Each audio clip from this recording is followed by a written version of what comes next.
Hello friends, welcome to दृष्टि IQ। आज की ये वीडियो आपके आने वाले किसी भी एग्जाम के लिए काफ़ी ज़्यादा महत्वपूर्ण होने वाली है, क्योंकि इसी एक वीडियो के अंदर हम लोग पूरे जून महीने की सबसे महत्वपूर्ण करंट अफेयर्स को देखेंगे।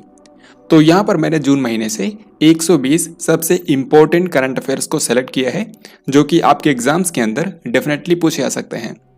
ये वीडियो आपके आने वाले किसी भी प्रतियोगी परीक्षा के लिए काफ़ी महत्वपूर्ण होगा, तो आपको इस वीडियो को बिल्कुल ध्यान से और अंत तक देखना है।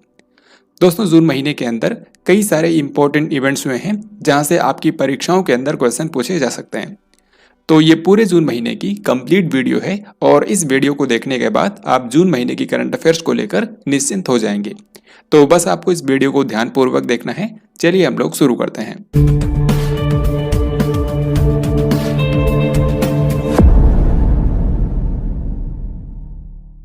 तो यहाँ पर पहला ही सवाल काफी ज्यादा महत्वपूर्ण है। आपको बताना है कि इनमें से किस टीम ने रणजी ट्रॉफी 2021-22 का खिताब जीत लिया है। तो रणजी ट्रॉफी, जो कि भारत में एक क्रिकेट का घरेलू टूर्नामेंट है, हाल ही में इसका आयोजन किया गया था और इसको जीत लिया है मध्य प्रदेश की टीम ने। दोस्तों, मध्य प्रदेश की टीम ने पहली बार रणजी ट्रॉफी का खिताब जीता है, इसलिए भी ये क्वेश्चन काफी ज्यादा महत्वपूर्ण हो जाता है। तो चैंपियन बनी है मध्य प्रदेश की टीम, जबकि इसमें उप विजेता बनी है मुंबई। तो ये दो बातें आपको याद रखनी है, विजेता बना है मध्य प्रदेश पहली बार और उप विजेता बना है मुंबई। तो दोस्तों, इसी तरीके से आपको इस पूरे वीडियो को ध्यानपूर्वक देखना है, क्योंकि इस वीडियो को देखने के बाद जून महीने से करंट अफेयर्स का जो भी क्वेश्चन आएगा उसका आंसर आप बहुत ही आसानी से कर पाएंगे। तो अब चलिए अगला सवाल देखते हैं। ये क्वेश्चन अपॉइंटमेंट से है और यहाँ पर आपको बताना है कि 30 जून को महाराष्ट्र के नए मुख्यमंत्री के रूप में किसने शपथ ली है। तो महाराष्ट्र के मुख्यमंत्री हाल ही में बदल गए हैं। अभी तक महाराष्ट्र के मुख्यमंत्री थे उद्धव ठाकरे, लेकिन इन्होंने इस्तीफा दे दिया है और अब महाराष्ट्र के नए मुख्यमंत्री बन गए हैं एकनाथ शिंदे। यहाँ पर आप इनको देख सकते हैं। जो एकनाथ शिंदे हैं ये शिवसेना पार्टी से संबंधित हैं, ये भी आपको ध्यान रखना है। तो ये महाराष्ट्र के नए चीफ मिनिस्टर बन गए हैं। इसी से रिलेटेड अगला सवाल यहाँ पर पूछा गया है कि महाराष्ट्र के उप मुख्यमंत्री के रूप में किसने शपथ ली है। तो महाराष्ट्र के मुख्यमंत्री तो बने हैं एकनाथ शिंदे, लेकिन महाराष्ट्र के उप मुख्यमंत्री यानी कि डिप्टी चीफ मिनिस्टर बन गए हैं देवेंद्र फडणवीस। और देवेंद्र फडणवीस जो हैं ये भारतीय जनता पार्टी यानी कि बीजेपी से संबंधित हैं। इस क्वेश्चन का आंसर होगा ऑप्शन डी। एक राष्ट्र एक राशन कार्ड योजना लागू करने वाला देश का 36वां राज्य या फिर केंद्र शासित प्रदेश कौन सा बन गया है। तो one nation one ration card योजना जो है ये सन 2019 में शुरू की गई थी और इसके जरिए आप एक ही राशन कार्ड के जरिए देश के किसी भी हिस्से में जो उचित मूल्य की दुकानें होती हैं वहां से सब्सिडी वाला अनाज खरीद सकते हैं। तो इस योजना को लागू करने वाला जो 36वां यानी कि आखिरी राज्य बना है ये है असम। तो इसी के साथ अब पूरे भारत के अंदर one nation one ration card योजना लागू हो गई है। पुरुष फीफा विश्व कप 2026 की मेजबानी कौन सा देश करेगा। तो पुरुषों का जो फुटबॉल वर्ल्ड कप होता है यानी कि फीफा वर्ल्ड कप, ये हर 4 साल में एक बार होता है। आपको पता है कि 2022 में इसका आयोजन कतर की राजधानी दोहा में होने वाला है और अब इसके 4 साल बाद 2026 में कहां पर होगा उसके बारे में इस क्वेश्चन में पूछा गया है। तो 2026 का जो फुटबॉल वर्ल्ड कप है ये 3 कंट्रीज मिलकर के होस्ट करेंगे। एक तो कनाडा, दूसरा मैक्सिको और तीसरा अमेरिका, यानी कि उत्तरी अमेरिका महाद्वीप के ये 3 कंट्रीज फीफा वर्ल्ड कप 2026 को होस्ट करेंगे। इस क्वेश्चन का आंसर होगा उपरोक्त सभी। हाल ही में किस रूसी पत्रकार ने यूक्रेनी शरणार्थियों की मदद के लिए 103.5 मिलियन डॉलर में अपना नोबेल शांति पदक बेचा है। तो इस क्वेश्चन का आंसर हो जाएगा दमित्री मुरातोव। दमित्री मुरातोव, जिनको आप यहाँ पर देख पा रहे हैं, इन्होंने सन 2021 का नोबेल शांति पुरस्कार जीता था। हालांकि इनके साथ एक और भी महिला थी जो कि फिलीपींस की एक पत्रकार हैं, मारिया रेशा। उनको भी 2021 में शांति का नोबेल पुरस्कार दिया गया था। तो ये जो रूस के पत्रकार हैं दमित्री मुरातोव, इन्होंने हाल ही में यूक्रेनी शरणार्थियों की हेल्प के लिए अपना जो नोबेल शांति पदक है इसको 103.5 मिलियन डॉलर में बेच दिया है। तो इनका नाम याद रखिएगा, दमित्री मुरातोव। 48वां G7 शिखर सम्मेलन 2022 किस शहर के अंदर आयोजित किया गया है। तो साल भर में जो भी इम्पोर्टेंट सम्मेलन होते हैं उनमें काफ़ी महत्वपूर्ण होता है G7 शिखर सम्मेलन। तो हाल ही में G7 कंट्रीज के लीडर्स का सम्मेलन आयोजित किया गया, जो कि इसका 48वां संस्करण था। इस बार G7 का मेजबान था जर्मनी। तो जर्मनी के स्लॉस एल्माउ नाम के शहर में G7 शिखर सम्मेलन आयोजित किया गया। आंसर हो जाएगा ऑप्शन डी। यहाँ पर आप इस पिक्चर के अंदर देख सकते हैं G7 का जो लीडर्स हैं उन्होंने और बाकी जिन कंट्रीज को इनवाइट किया गया था उनके लीडर्स ने भी यहाँ पर हिस्सा लिया है। जैसे कि भारत G7 का मेंबर तो नहीं है, लेकिन भारत समेत कुछ अन्य देशों को यहाँ पर इस G7 शिखर सम्मेलन में इनवाइट किया गया था। तो इसीलिए भारत के प्रधानमंत्री नरेंद्र मोदी ने G7 शिखर सम्मेलन में हिस्सा लेने के लिए जर्मनी की यात्रा की थी। इसके बारे में हम लोग आगे भी इस वीडियो के अंदर देखेंगे। नीति आयोग का नया मुख्य कार्यकारी अधिकारी किसे नियुक्त किया गया है? तो नीति आयोग, जिसको योजना आयोग के स्थान पर 1 जनवरी 2015 को बनाया गया था, इसके हाल ही में नए मुख्य कार्यकारी अधिकारी यानी कि सीईओ बन गए हैं परमेश्वरन अय्यर। आपको पता है अभी तक नीति आयोग के सीईओ थे अमिताभ कांत, लेकिन अब वो रिटायर हो चुके हैं और उनकी जगह ले ली है परमेश्वरन अय्यर ने। ये काफ़ी ज़्यादा महत्वपूर्ण अपॉइंटमेंट्स है, तो ये आपको ध्यान रखना है। वैश्विक शांति सूचकांक 2022 में भारत कौन से स्थान पर है? तो ग्लोबल पीस इंडेक्स 2022 हाल ही में जारी हो गया है और ये इंडेक्स बताता है कि दुनिया के सबसे शांति प्रिय देश कौन से हैं। तो हाल ही में जो ग्लोबल पीस इंडेक्स जारी हुआ है इसमें भारत की रैंक वही है जो कि पिछले साल थी, यानी कि 135। यहाँ पर आप देख सकते हैं इस बार भी दुनिया का सबसे शांति प्रिय यानी कि दुनिया का मोस्ट पीसफुल कंट्री बना है आइसलैंड। भारत की रैंक है 135 और दुनिया का जो सबसे आसान देश है यह है अफगानिस्तान। भारत और किस देश के बीच में संयुक्त सैन्य प्रशिक्षण अभ्यास संप्रति एक्स आयोजित किया गया? तो ये बहुत ही आसान सवाल है। संप्रति नाम का जो अभ्यास होता है ये भारत और बांग्लादेश की आर्मी के बीच में होता है। इस बार इसका जो 10वां संस्करण हुआ है इसका आयोजन किया गया था बांग्लादेश में ही। बांग्लादेश में एक जगह है जसोर मिलिट्री स्टेशन, तो यहीं पर इसका आयोजन किया गया। भारतीय वायुसेना के द्वारा IAF हेरिटेज सेंटर कहाँ पर स्थापित किया जाएगा? तो दोस्तों इंडियन एयरफोर्स ने डिसाइड किया है कि भारतीय वायुसेना का एक विरासत केंद्र बनाया जाएगा और ये बनेगा चंडीगढ़ में। इसी के लिए हाल ही में भारत के जो वायुसेना प्रमुख हैं यानी कि air chief marshal VR Chaudhary, ऐसे ही चंडीगढ़ के जो प्रशासक हैं यानी कि बनवारी लाल पुरोहित, दोनों लोगों के बीच में हाल ही में एक समझौता ज्ञापन पर हस्ताक्षर किए गए हैं। तो बिल्कुल आपको ध्यान रखना है, इंडियन एयरफोर्स का जो हेरिटेज सेंटर बनेगा ये चंडीगढ़ में स्थापित किया जाएगा। 21 जून 2022 को 8वें अंतर्राष्ट्रीय योग दिवस का मुख्य कार्यक्रम किस शहर के अंदर आयोजित किया गया है? तो जैसा कि आप जानते हैं अंतर्राष्ट्रीय योग दिवस जो है ये हर साल 21 जून को मनाया जाता है और ये भारत के ही कहने पर 2015 में शुरू हुआ था। तो अंतर्राष्ट्रीय योग दिवस का हर साल एक मेन इवेंट होता है जहां पर भारत के प्रधानमंत्री नरेंद्र मोदी भी हिस्सा लेते हैं और एक सामूहिक योग कार्यक्रम करते हैं। तो इस बार इसका आयोजन कहाँ पर हुआ है? इसका आयोजन किया गया है कर्नाटक के मैसूर में। कर्नाटक के मैसूर में जो मैसूर पैलेस ग्राउंड है वहीं पर इस बार PM नरेंद्र मोदी ने सामूहिक योग कार्यक्रम के अंदर पार्टिसिपेट किया। देखिए अगला सवाल यहाँ पर योग दिवस के बारे में ही है। अंतर्राष्ट्रीय योग दिवस के 8वें संस्करण के लिए थीम क्या रखी गई है? तो इस बार जो इंटरनेशनल योगा डे मनाया गया 21 जून को, इसके लिए थीम रखी गई थी मानवता के लिए योग, यानी कि योगा फॉर ह्यूमैनिटी। वैसे इस महीने के अंदर जो भी इंपॉर्टेंट डेज एंड थीम्स हैं वो मैं आपको एक साथ इसी वीडियो में आगे बताऊंगा, तो ऐसे ही आपको ध्यान से इस वीडियो को देखते चलना है। विश्व पर्यावरण दिवस 2022 के अवसर पर ब्लू ड्यूक को किस राज्य की राज्य तितली घोषित किया गया?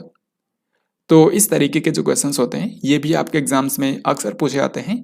तो हाल ही में जो 5 जून को वर्ल्ड एनवायरनमेंट डे मनाया गया था, इसी के अवसर पर ब्लू ड्यूक नाम की एक तितली होती है जिसको आप यहाँ पर देख सकते हैं। इसको सिक्किम राज्य की सरकार ने अपना स्टेट बटरफ्लाई यानी कि राज्य तितली घोषित किया है। तो सिक्किम का स्टेट बटरफ्लाई कौन सा है? Blue Duke. सो यहाँ पर आंसर हो जाएगा ऑप्शन ए सिक्किम। सिक्किम के मुख्यमंत्री हैं प्रेम सिंह तमांग। इनमें से कौन सा देश भारत का दूसरा सबसे बड़ा तेल आपूर्तिकर्ता बन गया है? तो आपको बताना है इनमें से वो कौन सा कंट्री है जो कि भारत का सेकेंड लार्जेस्ट ऑयल सप्लायर है। सही उत्तर हो जाएगा ऑप्शन नंबर ए यानी कि रूस। दोस्तों आपको बता दूं कि भारत जिस कंट्री से सबसे ज़्यादा ऑयल खरीदता है वो कंट्री है इराक, यानी कि भारत का सबसे बड़ा ऑयल सप्लायर कौन सा है? इराक। फिर दूसरे नंबर पर अभी मैंने आपको बताया अब रसिया आ चुका है, क्योंकि रसिया ने सऊदी अरब को पीछे छोड़ दिया है, यानी कि भारत को ऑयल सप्लाई करने वाला जो तीसरा देश है ये कंट्री है सऊदी अरब। तो ये टॉप 3 आपको याद रखने हैं। सबसे ज़्यादा भारत तेल खरीदता है इराक से, फिर रसिया से और तीसरे नंबर पर आता है सऊदी अरब। विश्व तंबाकू निषेध दिवस पुरस्कार 2022 के लिए WHO ने किस भारतीय राज्य को चुना है? तो ये पुरस्कार WHO के द्वारा दिया जाता है हर साल वर्ल्ड नो टोबैको डे के अवसर पर उन संस्थानों को सम्मानित करने के लिए जिन्होंने तंबाकू को नियंत्रित करने में अपना योगदान दिया है। तो हाल ही में भारत के झारखंड राज्य को यह सम्मान दिया गया है क्योंकि झारखंड ने राज्य में तंबाकू को नियंत्रित करने में अपना जो प्रयास किया है उसी के चलते इसको यह सम्मान दिया गया है। झारखंड के मुख्यमंत्री हैं हेमंत सोरेन और यहाँ के जो राज्यपाल हैं उनका नाम है रमेश बैस। झारखंड की एक पूर्व राज्यपाल हैं जिनका नाम है द्रौपदी मुर्मू, जो कि अब भारत की 15वीं राष्ट्रपति बन गई हैं। तो ये चीज आपको ध्यान रखनी है। वर्ल्ड नो टोबैको डे वैसे किस दिन मनाया जाता है? ये मनाया जाता है हर साल 31 मई को और उसी दिन ये पुरस्कार दिया जाता है। 26 से लेकर के 28 जून 2022 तक प्रधानमंत्री नरेंद्र मोदी किन 2 देशों की यात्रा पर थे? तो पीएम नरेंद्र मोदी जून महीने के आखिरी सप्ताह में 2 देशों की यात्रा पर गए हुए थे, एक तो जर्मनी और दूसरा यूएई। सो यहाँ पर आंसर हो जाएगा ऑप्शन ए। ये वैसे जर्मनी की इनकी इस साल की दूसरी यात्रा है क्योंकि इससे पहले भी ये जर्मनी की यात्रा पर गए थे जब इन्होंने 3 यूरोपीय देशों का दौरा किया था, जर्मनी, फ्रांस और डेनमार्क। अगर आपने मेरी प्रीवियस वीडियोस देखी होंगी तो आपको डेफिनेटली पता होगा। यहाँ पर आप देख सकते हैं मैंने लिख दिया है पीएम नरेंद्र मोदी 26 से लेकर के 28 जून तक 2 देशों की यात्रा पर थे, एक तो जर्मनी और दूसरा यूएई। मेन इसमें इन्होंने जर्मनी की यात्रा की है क्योंकि यहाँ पर G7 शिखर सम्मेलन का आयोजन किया गया था जर्मनी के स्लोस एल्माउ शहर में और इसमें भारत को भी इनवाइट किया गया था। तो इसके बाद जर्मनी की यात्रा के बाद पीएम नरेंद्र मोदी वापसी के दौरान यूएई की यात्रा पर गए थे क्योंकि आपको पता है इसी साल यूएई के जो राष्ट्रपति थे यानी कि शेख खलीफा बिन जायद अल नहयान, उनकी डेथ हो गई थी और उसके बाद नए राष्ट्रपति बने थे शेख मोहम्मद बिन जायद अल नहयान। तो इसके चलते यहाँ पर यूएई की यात्रा पर गए थे पीएम नरेंद्र मोदी।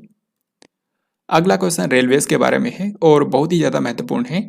यहाँ पर आपको बताना है कि पीएम नरेंद्र मोदी ने भारत के पहले वातानुकूलित रेलवे स्टेशन का उद्घाटन किस शहर में किया? यानी कि पूरे भारत का पहला एयर कंडीशन रेलवे स्टेशन हाल ही में इनॉग्रेट किया गया है। आपको बताना है कि ये कौन से शहर में बना है।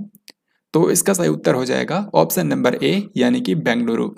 तो दोस्तों बेंगलुरु के अंदर एक जगह है जिसका नाम है बैयप्पनहल्ली और यहीं पर एक रेलवे स्टेशन को फुल्ली एयर कंडीशनड बना दिया गया है यानी कि वातानुकूलित बना दिया गया है और इस रेलवे स्टेशन का नाम है sir M Visvesvaraya railway station. यानी कि भारत के महान civil engineer sir M Visvesvaraya के नाम पर इस रेलवे स्टेशन का नाम रखा गया है और ये पूरे भारत का पहला वातानुकूलित रेलवे स्टेशन है। तो इसी का उद्घाटन किया है पीएम नरेंद्र मोदी ने। फ्रेंच ओपन 2022 में पुरुष एकल का खिताब किसने जीता है? तो फ्रेंच ओपन जो कि टेनिस के 4 ग्रैंड स्लैम टूर्नामेंट्स में से एक है और ये ऑस्ट्रेलियन ओपन के बाद होता है। सबसे पहले होता है ऑस्ट्रेलियन, फिर उसके बाद फ्रेंच ओपन, फिर उसके बाद विंबलडन ओपन और आखिर में होता है यूएस ओपन। तो जो फ्रेंच ओपन टूर्नामेंट हुआ है इसमें पुरुष एकल का खिताब जीत लिया है राफेल नडाल ने। वैसे आपको बता दूं कि फ्रेंच ओपन को आज तक सबसे ज्यादा बार राफेल नडाल ने ही जीता है और ये इनका फ्रेंच ओपन में 14वां खिताब था जबकि ओवरऑल ये इनका 22वां खिताब था और इसी के साथ ये अब तक सबसे ज्यादा पुरुष एकल का ग्रैंड स्लैम खिताब जीतने वाले खिलाड़ी भी बन गए हैं। तो राफेल नडाल ने यहाँ पर जीता है और इन्होंने फाइनल में हराया था कैस्पर रूड को जो कि है नॉर्वे के। इसी तरीके से अब महिला एकल में पूछा गया है कि फ्रेंच ओपन 2022 में महिला एकल का खिताब किसने जीता? तो महिला एकल को यहाँ पर जीत दिया है दुनिया की नंबर 1 महिला टेनिस खिलाड़ी यानी कि ईगा स्वियातेक ने। ईगा स्वियातेक कौन सी कंट्री की हैं? ये हैं पोलैंड की और ये इनके पूरे करियर का दूसरा ग्रैंड स्लैम खिताब है। इन्होंने यहाँ पर फाइनल में हराया था अमेरिका की खिलाड़ी को जिनका नाम है कोको गॉफ। यहाँ पर आप देख भी सकते हैं मैंने लिख दिया है पुरुष एकल को जीता है राफेल नडाल ने और इन्होंने हराया कैस्पर रूड को। वही महिला एकल का खिताब जीता है ईगा स्वियातेक ने और इन्होंने हराया है कोको गॉफ को। केंद्रीय प्रत्यक्ष कर बोर्ड यानी कि सीबीडीटी का अध्यक्ष किसे अपॉइंट कर दिया गया है? तो central board of direct taxes जिसको हम लोग शॉर्ट में सीबीडीटी बोलते हैं, इसके हाल ही में नए अध्यक्ष बन गए हैं नितिन गुप्ता। यहाँ पर आप देख सकते हैं कंफ्यूजन ना हो इसलिए मैं आपको बता दूं, जिस तरीके से सीबीडीटी प्रत्यक्ष कर के लिए बोर्ड है इसी तरीके से अप्रत्यक्ष कर के लिए बोर्ड होता है सीबीआईसी यानी कि central board of indirect taxes and customs. तो सीबीडीटी के चेयरमैन कौन है? नितिन गुप्ता और सीबीआईसी के चेयरमैन कौन है? विवेक जौहरी। तो इन दोनों लोगों का नाम आपको ध्यान रखना है। इस क्वेश्चन में आपको बताना है कि इनमें से किस राज्य की सरकार ने भ्रष्टाचार की शिकायतें दर्ज करने के लिए एक मोबाइल ऐप लॉन्च की है जिसका नाम है ACB 14400। यहाँ पर ACB का मतलब है आंध्र प्रदेश करप्शन ब्यूरो, यानी कि आंध्र प्रदेश करप्शन ब्यूरो ने राज्य के अंदर भ्रष्टाचार की शिकायतें दर्ज करने के लिए एक मोबाइल एप्लीकेशन डेवलप किया है जिसका नाम है ACB 14400। यहाँ पर आप इसका लोगो भी देख सकते हैं। तो इस एप्लीकेशन के जरिए राज्य के जो लोग हैं वो किसी भी सरकारी अफसर के खिलाफ शिकायत दर्ज कर सकते हैं भ्रष्टाचार के मामले में। तो इस क्वेश्चन का हमारा आंसर हो जाएगा आंध्र प्रदेश। आंध्र प्रदेश के जो मुख्यमंत्री हैं यानी कि YS जगन मोहन रेड्डी, इनकी पार्टी का नाम है YSR कांग्रेस। और यहाँ पर इंटरेस्टिंग बात यह है कि YSR कांग्रेस पार्टी के ये अब जीवन पर्यंत अध्यक्ष चुन लिए गए हैं, यानी कि YSR कांग्रेस पार्टी के जीवन भर अध्यक्ष होंगे YS जगन मोहन रेड्डी। खेलो इंडिया युवा खेल 2021 के पदक तालिका में किस राज्य ने शीर्ष स्थान हासिल किया है? तो हाल ही में खेलो इंडिया यूथ गेम्स 2021 का आयोजन किया गया है हरियाणा के पंचकुला में। तो अगर आपसे पूछे कि मेजबान कौन था तो हरियाणा का पंचकुला। वैसे टोटल ये 5 शहरों में हुआ था, लेकिन मेन इवेंट जो है जो मेजबान था वो था हरियाणा का पंचकुला। और यहाँ पर इंटरेस्टिंग बात यह है कि हरियाणा के ही खिलाड़ियों ने सबसे ज़्यादा मेडल जीते हैं, जिसके चलते हरियाणा इस बार चैंपियन बना है। यहाँ पर आप मेडल टैली देख सकते हैं। नंबर 1 पर आया है हरियाणा राज्य, जिसने टोटल 137 मेडल जीते हैं, जिनमें से हैं 52 गोल्ड मेडल, 39 सिल्वर और 46 ब्रॉन्ज मेडल। वहीं दूसरे नंबर पर रहा महाराष्ट्र और तीसरे नंबर पर रहा कर्नाटक। चौथे खेलो इंडिया यूथ गेम्स 2021 का उद्घाटन किसने किया था? तो जब इसका उद्घाटन समारोह आयोजित किया गया था तो उसमें चीफ गेस्ट के रूप में बुलाए गए थे अमित शाह, यानी कि भारत के गृह मंत्री, और इन्होंने ही खेलो इंडिया यूथ गेम्स 2021 का उद्घाटन किया था। ड्रोन नीति को मंजूरी देने वाला भारत का पहला राज्य कौन सा बन गया है? तो ड्रोन पॉलिसी को मंजूरी देने वाला जो फर्स्ट स्टेट बना है ये है हिमाचल प्रदेश। हाल ही में हिमाचल प्रदेश के जो मुख्यमंत्री हैं यानी कि जयराम ठाकुर, इन्होंने हिमाचल प्रदेश के लिए हिमाचल प्रदेश ड्रोन पॉलिसी जारी की है। इस तरीके से हिमाचल प्रदेश भारत का पहला राज्य बना जिसने ड्रोन नीति को मंजूरी दी है। हाल ही में लॉन्च पुस्तक लोकतंत्र के स्वर और रिपब्लिकन एथिक्स किसके भाषणों का संग्रह है? तो लोकतंत्र के स्वर और रिपब्लिकन एथिक्स नाम की जो बुक है इसमें भारत के 14वें राष्ट्रपति यानी कि रामनाथ कोविंद के भाषणों का संग्रह है। तो इन्होंने अपने कार्यकाल के दौरान जो भी भाषण दिए हैं उनमें से सबसे चुनिंदा भाषणों को इन बुक्स के अंदर कवर किया गया है। तो यहाँ पर आंसर होगा ऑप्शन सी। सशस्त्र सीमा बल यानी कि SSB का नया महानिदेशक किसको बना दिया गया है? तो दोस्तों सशस्त्र सीमा बल जो कि भारत का एक अर्धसैनिक बल है, इसके नए महानिदेशक बन गए हैं शुजाए लाल थाउसेन, या फिर आप इनको शॉर्ट में SL थाउसेन भी बोल सकते हैं। यहाँ पर आपको एक बात और बता दूं कि जो SSB है ये भारत का 2 बॉर्डर पर रक्षा करता है, एक तो भूटान और नेपाल। भूटान और नेपाल बॉर्डर पर SSB के जो जवान हैं उनको तैनात किया जाता है। तो इसके नए डायरेक्टर जनरल बन गए हैं शुजाए लाल थाउसेन। नंजरायण टैंक पक्षी अभ्यारण्य को किस राज्य का 17वां पक्षी अभ्यारण्य घोषित किया गया है? तो दोस्तों नंजरायण टैंक पक्षी अभ्यारण्य जो है ये है तमिलनाडु के अंदर। इसको हाल ही में 17वां बर्ड सेंचुरी डिक्लेयर किया गया है राज्य का। यहाँ पर आपको एक बात और बता दूं कि तमिलनाडु के जिस जिले में ये पड़ता है उसका नाम है तिरुपुर। राष्ट्रपति चुनाव 2022 में राष्ट्रीय जनतांत्रिक गठबंधन यानी कि NDA ने अपना उम्मीदवार किसे चुना था? तो हाल ही में देश के अंदर राष्ट्रपति चुनाव का आयोजन किया गया और ये 16वां राष्ट्रपति चुनाव था, यानी कि राष्ट्रपति को चुनने के लिए 16वीं बार भारत में इलेक्शन हुआ। हालांकि इसके जरिए जो नई राष्ट्रपति बनी है द्रौपदी मुर्मू, ये भारत की 15वीं राष्ट्रपति हैं। तो ये बात आपको याद रखनी है। तो इस बार के राष्ट्रपति चुनाव में टोटल 2 कैंडिडेट थे। एक तो NDA के तरफ से थी द्रौपदी मुर्मू जो कि विजेता बनी है, वहीं विपक्ष के उम्मीदवार थे यशवंत सिन्हा जो कि भारत के पूर्व केंद्रीय मंत्री रह चुके हैं। तो यहाँ पर द्रौपदी मुर्मू ने जीत हासिल की है और NDA की ये उम्मीदवार थी। सो यहाँ पर आंसर हो जाएगा option number A Draupadi Murmu. आपको बता दूं कि ये 2015 से लेकर के 2021 तक झारखंड की राज्यपाल भी रह चुकी हैं। यहाँ पर देखिए दूसरे क्वेश्चन में आपसे पूछा गया है कि राष्ट्रपति चुनाव 2022 में विपक्ष ने अपना उम्मीदवार किसे चुना? तो सही उत्तर हो जाएगा ऑप्शन नंबर B यानी कि यशवंत सिन्हा। यशवंत सिन्हा भारत के पूर्व वित्त मंत्री और पूर्व विदेश मंत्री रह चुके हैं। तो इनको राष्ट्रपति चुनाव 2022 में विपक्ष का उम्मीदवार चुना गया था। यहाँ पर आपको राष्ट्रपति चुनाव 2022 से रिलेटेड 3 डेट याद रखनी है। 15 जून के दिन 15 जून को भारत के निर्वाचन आयोग ने इसके लिए अधिसूचना जारी की थी। फिर इसके बाद 18 जुलाई को राष्ट्रपति चुनाव के लिए मतदान कराया गया और 21 जुलाई को रिजल्ट डिक्लेयर किया गया है। तो इस बार का जो राष्ट्रपति चुनाव है उसको जीत लिया है द्रौपदी मुर्मू ने। यहाँ पर आप देख सकते हैं इससे पहले भारत के अंदर जो 14 राष्ट्रपति रहे हैं उनके नाम। और आपको बता दूं कि द्रौपदी मुर्मू जो हैं ये भारत की दूसरी महिला राष्ट्रपति हैं। पहली थी प्रतिभा सिंह पाटिल और अब दूसरी बन गई हैं द्रौपदी मुर्मू। वहीं द्रौपदी मुर्मू जो हैं ये भारत की पहली आदिवासी व्यक्ति हैं जो कि देश की राष्ट्रपति चुनी गई हैं। 31 मई को इजराइल और किस अरब देश के बीच में एक मुफ्त व्यापार समझौते पर हस्ताक्षर किए गए हैं?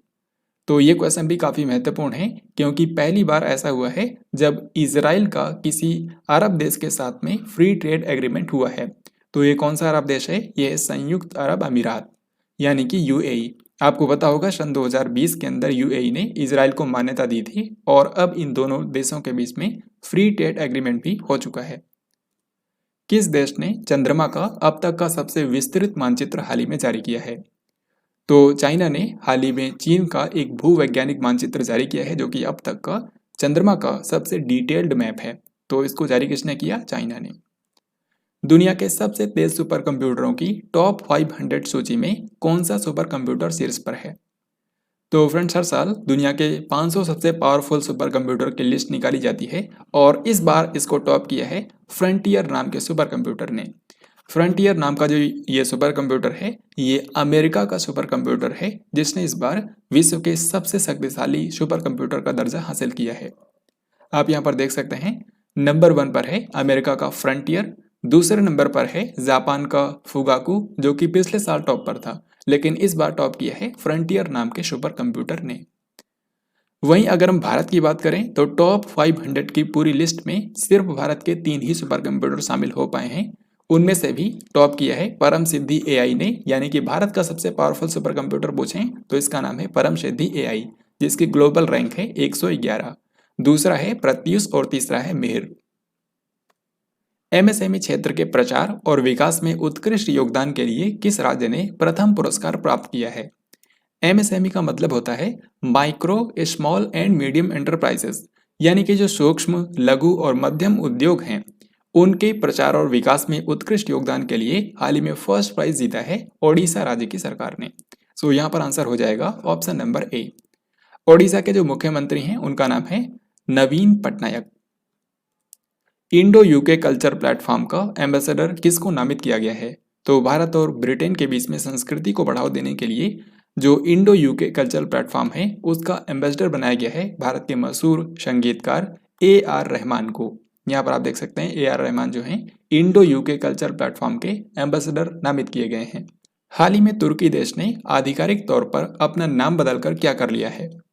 तो तुर्की जिसको अंग्रेजी में टर्की बोलते हैं तो इसका नाम एक्चुअल में एक पक्षी के नाम से मैच करता था। अगर आप गूगल में सर्च करेंगे टर्की तो आपको इस पक्षी की इमेज दिखाई देगी। तो इसके नाम से तुर्की देश का नाम मैच ना हो इसीलिए हाल ही में तुर्की देश ने अपना आधिकारिक तौर पर नाम बदल कर लिया है तुर्कीये। तो अब तुर्की का नाम क्या हो गया है? तुर्कीये। सो करेक्ट आंसर होगा ऑप्शन ए। राष्ट्रीय जांच एजेंसी यानी कि NIA का नया महानिदेशक किसको नियुक्त कर दिया गया है? तो नेशनल इन्वेस्टिगेशन एजेंसी जिसको हम लोग शॉर्ट में NIA बोलते हैं ये भारत के अंदर आतंकवादी गतिविधियों की जांच करता है। तो इसके नए डायरेक्टर जनरल बन गए हैं दिनकर गुप्ता। दिनकर गुप्ता बने हैं NIA के नए महानिदेशक। दोस्तों आपको बता दूं कि पूरा जून महीना अपॉइंटमेंट्स की दृष्टि से काफ़ी महत्वपूर्ण है क्योंकि इस महीने के अंदर कई सारे महत्वपूर्ण पदों पर नियुक्तियां हुई हैं चाहे फिर वो राष्ट्रीय हों या फिर अंतर्राष्ट्रीय। तो आपको बिल्कुल ध्यान से देखना है, यहाँ पर मैं आपको एक स्ट्रक्चर्ड वे में सब कुछ याद कराऊंगा। तो इसी कड़ी में हम लोग यहाँ पर सबसे पहले भारत के अंदर जो राष्ट्रीय स्तर की सबसे महत्वपूर्ण नियुक्तियां हुई हैं उनको हम लोग यहाँ पर देखेंगे। तो सबसे पहले आप इनको खुद से ट्राई करें क्योंकि इस महीने की सबसे इंपॉर्टेंट अपॉइंटमेंट्स हैं और इनके बारे में आपके एग्जाम्स के अंदर डेफिनेटली पूछा जाएगा। तो अब मैं आपको बताता हूँ। यहाँ पर देखिए सबसे पहले हैं महाराष्ट्र के नए मुख्यमंत्री। महाराष्ट्र के नए मुख्यमंत्री कौन बने हैं? एकनाथ शिंदे जो कि शिवसेना पार्टी से बिलोंग करते हैं। केंद्रीय माध्यमिक शिक्षा बोर्ड यानी कि CBSE central board of secondary education इसकी नई अध्यक्ष बन गई है एक महिला जिनका नाम है Nidhi Chhibber. Hindustan petroleum corporation limited यानी कि HPCL जो कि भारत की एक महारथन कंपनी है इसके चेयरमैन और मैनेजिंग डायरेक्टर बन गए हैं डॉक्टर पुष्प कुमार जोशी। केंद्रीय प्रत्यक्ष कर बोर्ड यानी कि CBDT इसके नए अध्यक्ष बन गए हैं नितिन गुप्ता। इंटेलिजेंस ब्यूरो जो कि भारत की आंतरिक खुफिया एजेंसी है, इसके नए प्रमुख बन गए हैं तपन डेका। तपन डेका। नीति आयोग जो कि आप जानते हैं भारत का एक थिंक टैंक है, इसके नए सीईओ बन गए हैं परमेश्वरन अय्यर। इन्होंने अमिताभ कांत का स्थान लिया है। फिर इसके बाद राष्ट्रीय जांच एजेंसी, जिसके बारे में मैंने आपको क्वेश्चन के अंदर बताया, एनआईए के नए महानिदेशक बन गए हैं दिनकर गुप्ता और इन्होंने वाईसी मोदी का स्थान लिया है। सशस्त्र सीमा बल यानी कि एसएसबी के नए डायरेक्टर जनरल बन गए हैं शुजाए लाल थाउसेन यानी कि एसएल थाउसेन। तो ये इस महीने की सबसे महत्वपूर्ण राष्ट्रीय नियुक्तियां हैं, इनको आपको एक ही जगह पर नोट करना है और अच्छे से याद रखना है। अगला सवाल देखते हैं, हाल ही में देश की पहली बालिका पंचायत किस राज्य के अंदर शुरू की गई? तो सही उत्तर हो जाएगा ऑप्शन ए यानी कि गुजरात। एक्चुअल में हाल ही में गुजरात राज्य के कच्छ जिले में कुछ गांव के अंदर पहली बार बालिका पंचायत की शुरुआत की गई है। बालिका पंचायत का मेन मकसद है कि जो महिलाएं हैं उनको राजनीति में उनकी सक्रिय भागीदारी सुनिश्चित करना। तो ध्यान रखिएगा, भारत की पहली बालिका पंचायत कहां पर शुरू हुई? गुजरात राज्य के कच्छ जिले में। वित्त मंत्री ने किस शहर के अंदर राष्ट्रीय सीमा शुल्क और जीएसटी संग्रहालय धरोहर का उद्घाटन किया है? तो भारत में सीमा शुल्क और जीएसटी पर एक म्यूजियम यानी कि संग्रहालय बनाया गया है, जिसका नाम रखा गया है धरोहर। और ये जो संग्रहालय है ये गोवा की राजधानी पणजी में स्थापित किया गया है। सो इस क्वेश्चन का आंसर होगा ऑप्शन ए। यहाँ पर आप देख सकते हैं गोवा में मांडवी नदी के तट पर ये जो ब्लू बिल्डिंग है, इसी में धरोहर नाम का ये म्यूजियम बनाया गया है, जिसका उद्घाटन किया है भारत की वित्त मंत्री निर्मला सीतारमण ने। 23 और 24 जून को 14वां ब्रिक्स शिखर सम्मेलन 2022 किस देश की मेजबानी में वर्चुअली आयोजित किया गया है? तो ब्रिक्स यानी कि ब्राजील, रसिया, इंडिया, चाइना और साउथ अफ्रीका, तो 5 देशों का ये जो ग्रुप है, इनके लीडर्स की हर साल जो समिट होती है, इस बार इसको वर्चुअली आयोजित किया गया है। किसकी मेजबानी में? चाइना। तो चाइना की मेजबानी में इस बार का 14वां ब्रिक्स शिखर सम्मेलन आयोजित किया गया है। यहाँ पर आप इस पिक्चर के अंदर देख सकते हैं ब्रिक्स के जो 5 मेंबर कंट्रीज हैं, यानी कि ब्राजील, रसिया, भारत, चीन और दक्षिण अफ्रीका, 5 ही कंट्रीज के जो लीडर्स हैं उन्होंने इसके अंदर हिस्सा लिया है और इसकी अध्यक्षता की है चीन के राष्ट्रपति शी जिनपिंग ने। यहाँ पर आप इसकी थीम भी देख सकते हैं। उत्तर प्रदेश के जेवर में नोएडा अंतर्राष्ट्रीय हवाई अड्डे का निर्माण किस कंपनी के द्वारा किया जाएगा? तो यूपी के अंदर जो नोएडा इंटरनेशनल एयरपोर्ट बनेगा, इसका कॉन्ट्रैक्ट जिस कंपनी को दिया गया है, इसका नाम है टाटा प्रोजेक्ट्स। तो टाटा प्रोजेक्ट्स जो कंपनी है ये उत्तर प्रदेश के गौतम बुद्ध नगर जिले के जेवर शहर में नोएडा अंतर्राष्ट्रीय हवाई अड्डे का निर्माण करेगा। डाक विभाग ने किस राज्य के अंदर पहली बार ड्रोन का उपयोग करके मेल डिलीवर किया है? तो यहाँ पर आप देख सकते हैं इस तरीके से ड्रोन के जरिए पहली बार भारत में किसी डाक मेल को डिलीवर किया गया है। तो ये परीक्षण कहाँ पर किया गया? ये टेस्ट किया गया गुजरात के कच्छ जिले में, जो कि सफल भी रहा, क्योंकि यहाँ पर 25 मिनट के अंदर 46 किलोमीटर दूर जगह पर डाक को डिलीवर किया गया है। तो यहाँ पर आंसर हो जाएगा गुजरात। के नाम से मशहूर कृष्ण कुमार कुन्नाथ का 53 वर्ष की आयु में निधन हो गया है। ये एक मशहूर क्या थे? तो कृष्ण कुमार कुन्नाथ जो कि के नाम से फेमस थे, ये भारत के एक मशहूर प्लेबैक सिंगर यानी कि पार्श्व गायक थे। इन्होंने विभिन्न भाषाओं में गाने गाए हैं और इनका जन्म हुआ था कोलकाता में। सो इस क्वेश्चन का हमारा आंसर होगा ऑप्शन सी। पूरी तरीके से जल और सौर ऊर्जा पर चलने वाला भारत का पहला हवाई अड्डा कौन सा बन गया है? यानी कि आपको बताना है भारत का वो फर्स्ट एयरपोर्ट कौन सा है जो कि पूरी तरीके से हाइड्रो पावर या फिर सोलर पावर पर चलता है। तो इसका नाम है इंदिरा गांधी एयरपोर्ट, यानी कि इंदिरा गांधी इंटरनेशनल एयरपोर्ट की यहाँ पर बात हो रही है, जो कि है नई दिल्ली में। सो आंसर हो गया ऑप्शन सी। झारखंड और आंध्र प्रदेश के बाद यूरेनियम खनन में प्रवेश करने वाला तीसरा राज्य कौन सा बन गया है? तो जैसा कि आप जानते हैं भारत के अंदर यूरेनियम के खनन के लिए 2 यूनिट्स हैं, एक तो है झारखंड के जादूगोड़ा में और दूसरी है आंध्र प्रदेश के तुम्बालपल्ले में। और अब जो तीसरी यूनिट बनाई गई है इसका नाम है गोगी यूनिट और ये है राजस्थान में। तो इस तरीके से झारखंड और आंध्र प्रदेश के बाद यूरेनियम खनन में प्रवेश करने वाला भारत का तीसरा राज्य बन गया है राजस्थान। हालांकि अभी इसके लिए राज्य सरकार और केंद्र सरकार से मंजूरी मिलने के बाद ही यहाँ पर खनन का काम शुरू किया जाएगा। महाराष्ट्र कैबिनेट ने नवी मुंबई अंतर्राष्ट्रीय हवाई अड्डे का नाम बदलकर क्या करने की मंजूरी दी गई है? तो महाराष्ट्र कैबिनेट ने हाल ही में डिसीजन लिया है। एक तो पहली बात तो एयरपोर्ट का नाम बदला गया है और 2 शहरों का नाम बदला गया है। तो नवी मुंबई का जो इंटरनेशनल एयरपोर्ट है अब इसको बोला जाएगा डीबी पाटिल अंतर्राष्ट्रीय हवाई अड्डा। सो यहाँ पर आंसर हो जाएगा ऑप्शन सी। तो नवी मुंबई का जो अंतर्राष्ट्रीय हवाई अड्डा है इसका नाम डीबी पाटिल के नाम पर कर दिया गया है। इसके अलावा जैसा कि मैंने आपको बताया 2 शहरों के नाम भी बदले गए हैं, तो उनमें से एक है औरंगाबाद। तो औरंगाबाद जो कि महाराष्ट्र का एक महत्वपूर्ण शहर है, इसका हाल ही में नाम बदल कर हो गया है संभाजी नगर। तो औरंगाबाद शहर को अब से संभाजी नगर के नाम से जाना जाएगा। ऐसे ही एक अन्य शहर है जिसका नाम है ओस्मानाबाद, और ओस्मानाबाद का नाम बदल कर हो गया है धाराशिव। तो ये दोनों ही आपको ध्यान रखने हैं, ओस्मानाबाद का नाम धाराशिव और औरंगाबाद शहर का नाम संभाजी नगर। राष्ट्रीय e governance service delivery assessment report 2021 में केंद्र शासित प्रदेशों के बीच में शीर्ष पर कौन सा यूनियन टेरिटरी है? तो जैसा कि आप इस रिपोर्ट के नाम से ही समझ सकते हैं, national e governance service delivery assessment report, यानी कि यहाँ पर देखा जाता है कि भारत के वो कौन से राज्य और केंद्र शासित प्रदेश हैं जो कि अपने नागरिकों को ऑनलाइन सेवाएं देने में सबसे आगे हैं। तो इसमें अगर हम यूनियन टेरिटरीज की सिर्फ बात करते हैं तो उसमें टॉप किया है जम्मू एंड कश्मीर ने। जबकि अगर हम भारत के राज्यों और केंद्र शासित प्रदेशों यानी कि ओवरऑल अगर हम देखें तो भारत में टॉप किया है केरल राज्य की सरकार ने। तो यहाँ पर केवल पूछा गया है केंद्र शासित प्रदेशों में, तो आंसर हो जाएगा जम्मू कश्मीर। वर्ष 2023 में भारत की अध्यक्षता में होने वाली G20 की बैठक कहाँ पर आयोजित की जाएगी? तो जैसा कि आप जानते हैं कि साल 2023 में G20 की अध्यक्षता करेगा अपना भारत। तो भारत की अध्यक्षता में G20 की जो कुछ मीटिंग्स होंगी 2023 में, उसके लिए जम्मू कश्मीर को चुना गया है। तो सही उत्तर हो जाएगा ऑप्शन नंबर डी। हालांकि आपको बता दूं कि G20 के लीडर्स की जो बैठक होगी वो नई दिल्ली के प्रगति मैदान में आयोजित की जाएगी। यहाँ पर मैं आपसे एक क्वेश्चन पूछता हूँ, जैसा कि मैंने आपको बताया कि 2023 में G20 की अध्यक्षता करेगा भारत, लेकिन आपको बताना है कि सन 2022 में G20 का अध्यक्ष कौन है। ये आप सभी को कमेंट बॉक्स में लिखकर बताना है। EIU द्वारा जारी ग्लोबल लिवेबिलिटी इंडेक्स 2022 के अनुसार रहने के लिए दुनिया का सबसे अच्छा शहर कौन सा है? तो ग्लोबल लिवेबिलिटी इंडेक्स 2022 हाल ही में जारी किया गया है इकोनॉमिस्ट इंटेलिजेंस यूनिट नाम की संस्था के द्वारा। इसके मुताबिक रहने के लिए जो दुनिया का सबसे बेस्ट शहर है यह है ऑस्ट्रिया की राजधानी वियना।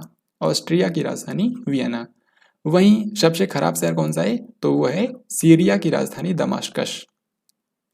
यहाँ पर जो मैंने आपको बताया आप इसको देख भी सकते हैं, इकोनॉमिस्ट इंटेलिजेंस यूनिट ने जारी किया है।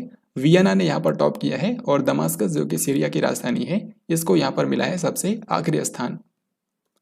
अंतर्राष्ट्रीय टेनिस हॉल ऑफ फेम ने किस भारतीय खिलाड़ी को गोल्डन अचीवमेंट अवार्ड 2021 से सम्मानित किया है? तो यहाँ पर आप जिनको देख रहे हैं ये भारत के मशहूर टेनिस खिलाड़ी रहे हैं जिनका नाम है Vijay Amritraj.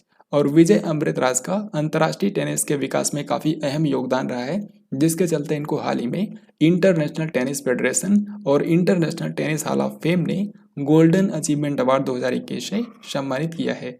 So this question is very very important. अब इस क्वेश्चन का आपको आंसर बताना है। हाल ही में विश्व की सबसे बड़ी ताजे पानी की मछली किस देश के अंदर पाई गई है? तो यहाँ पर आपके सामने ऑप्शंस हैं ब्राजील, इक्वाडोर, मैक्सिको या फिर कंबोडिया। तो इसका आंसर क्या होगा? कंबोडिया।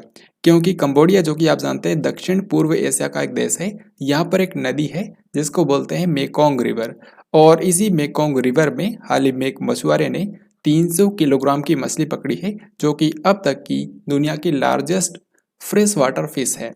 ठीक है, तो ये आपको ध्यान रखना है, कंबोडिया के मेकोंग रिवर में ये पाई गई है। उपराष्ट्रपति एम वेंकैया नायडू ने 30 मई से लेकर के 7 जून तक किस देश का दौरा किया?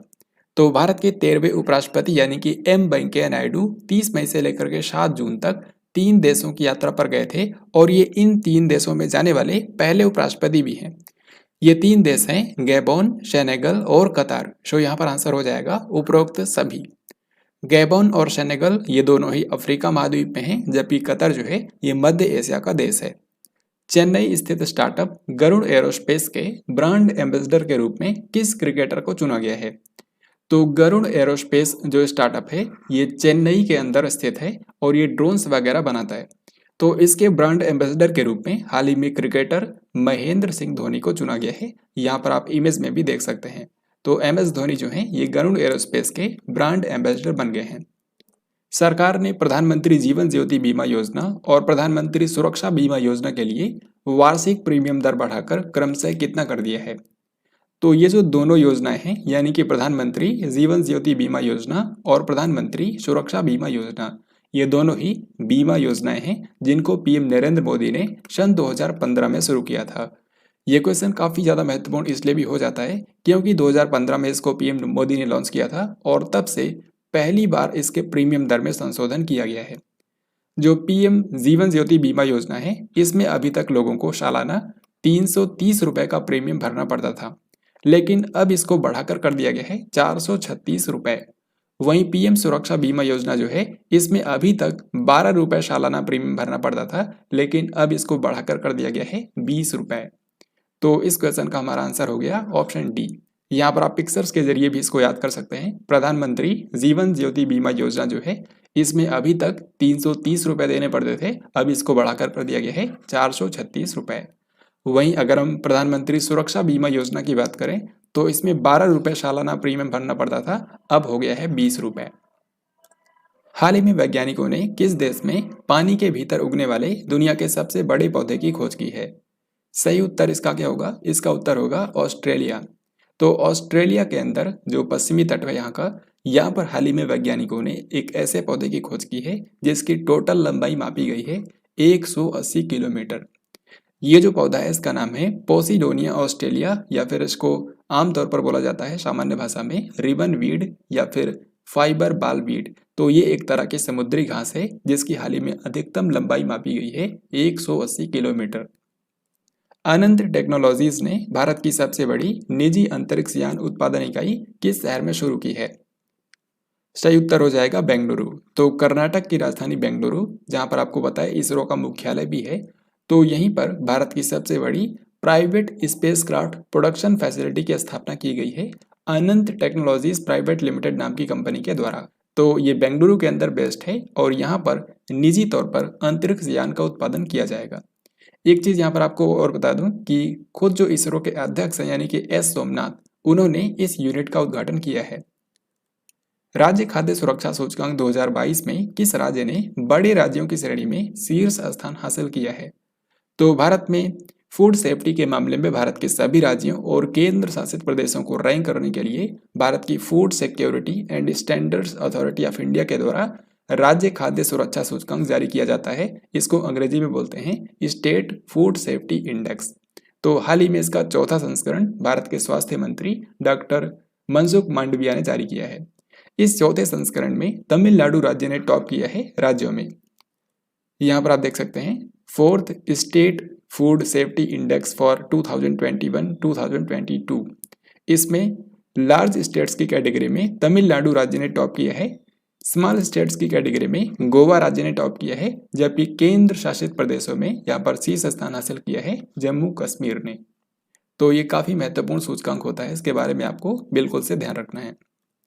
भारत ने पहली बार फीफा ई नेशंस कप 2022 के लिए क्वालिफाई किया है। आपको बताना है कि यह टूर्नामेंट किस देश में होगा। तो फीफा ई नेशंस कप 2022 जो है, इसके लिए भारत ने क्वालिफाई कर लिया है और ये आयोजित किया जाएगा डेनमार्क में। दिल्ली उच्च न्यायालय के नए मुख्य न्यायाधीश के रूप में किसे अपॉइंट किया गया है? तो दोस्तों पूरे जून महीने के अंदर, जैसा कि आप जानते हैं भारत में टोटल 25 हाई कोर्ट्स हैं, तो इनमें से 6 हाई कोर्ट के चीफ जस्टिस बदल गए हैं। 6 हाई कोर्ट के जो नए मुख्य न्यायाधीश बने हैं वो मैं आपको अगले पेज पर बताऊंगा। लेकिन दिल्ली हाई कोर्ट की अगर हम बात करें तो इसके नए मुख्य न्यायाधीश बने हैं सतीश चंद्र शर्मा। यहाँ पर आप देख सकते हैं जून 2022 के अंदर टोटल 6 हाई कोर्ट्स के नए चीफ जस्टिस बने हैं, जैसे कि उत्तराखंड हाई कोर्ट के बने हैं विपिन सांघी। दिल्ली हाई कोर्ट के मैंने आपको बताया सतीश चंद्र शर्मा। हिमाचल प्रदेश हाई कोर्ट के नए मुख्य न्यायाधीश बने हैं अमजद ए सईद। राजस्थान हाई कोर्ट के नए बने हैं एस शिंदे, या फिर इन्हीं को शिंदे संभाजी शिवाजी भी कहा जाता है। तेलंगाना हाई कोर्ट के नए मुख्य न्यायाधीश हैं उज्जवल भुइयां। और आखिर में है Guwahati high court. Guwahati high court के नए मुख्य न्यायाधीश के रूप में अपॉइंट कर दिया गया है रश्मिन मनहर भाई छाया को।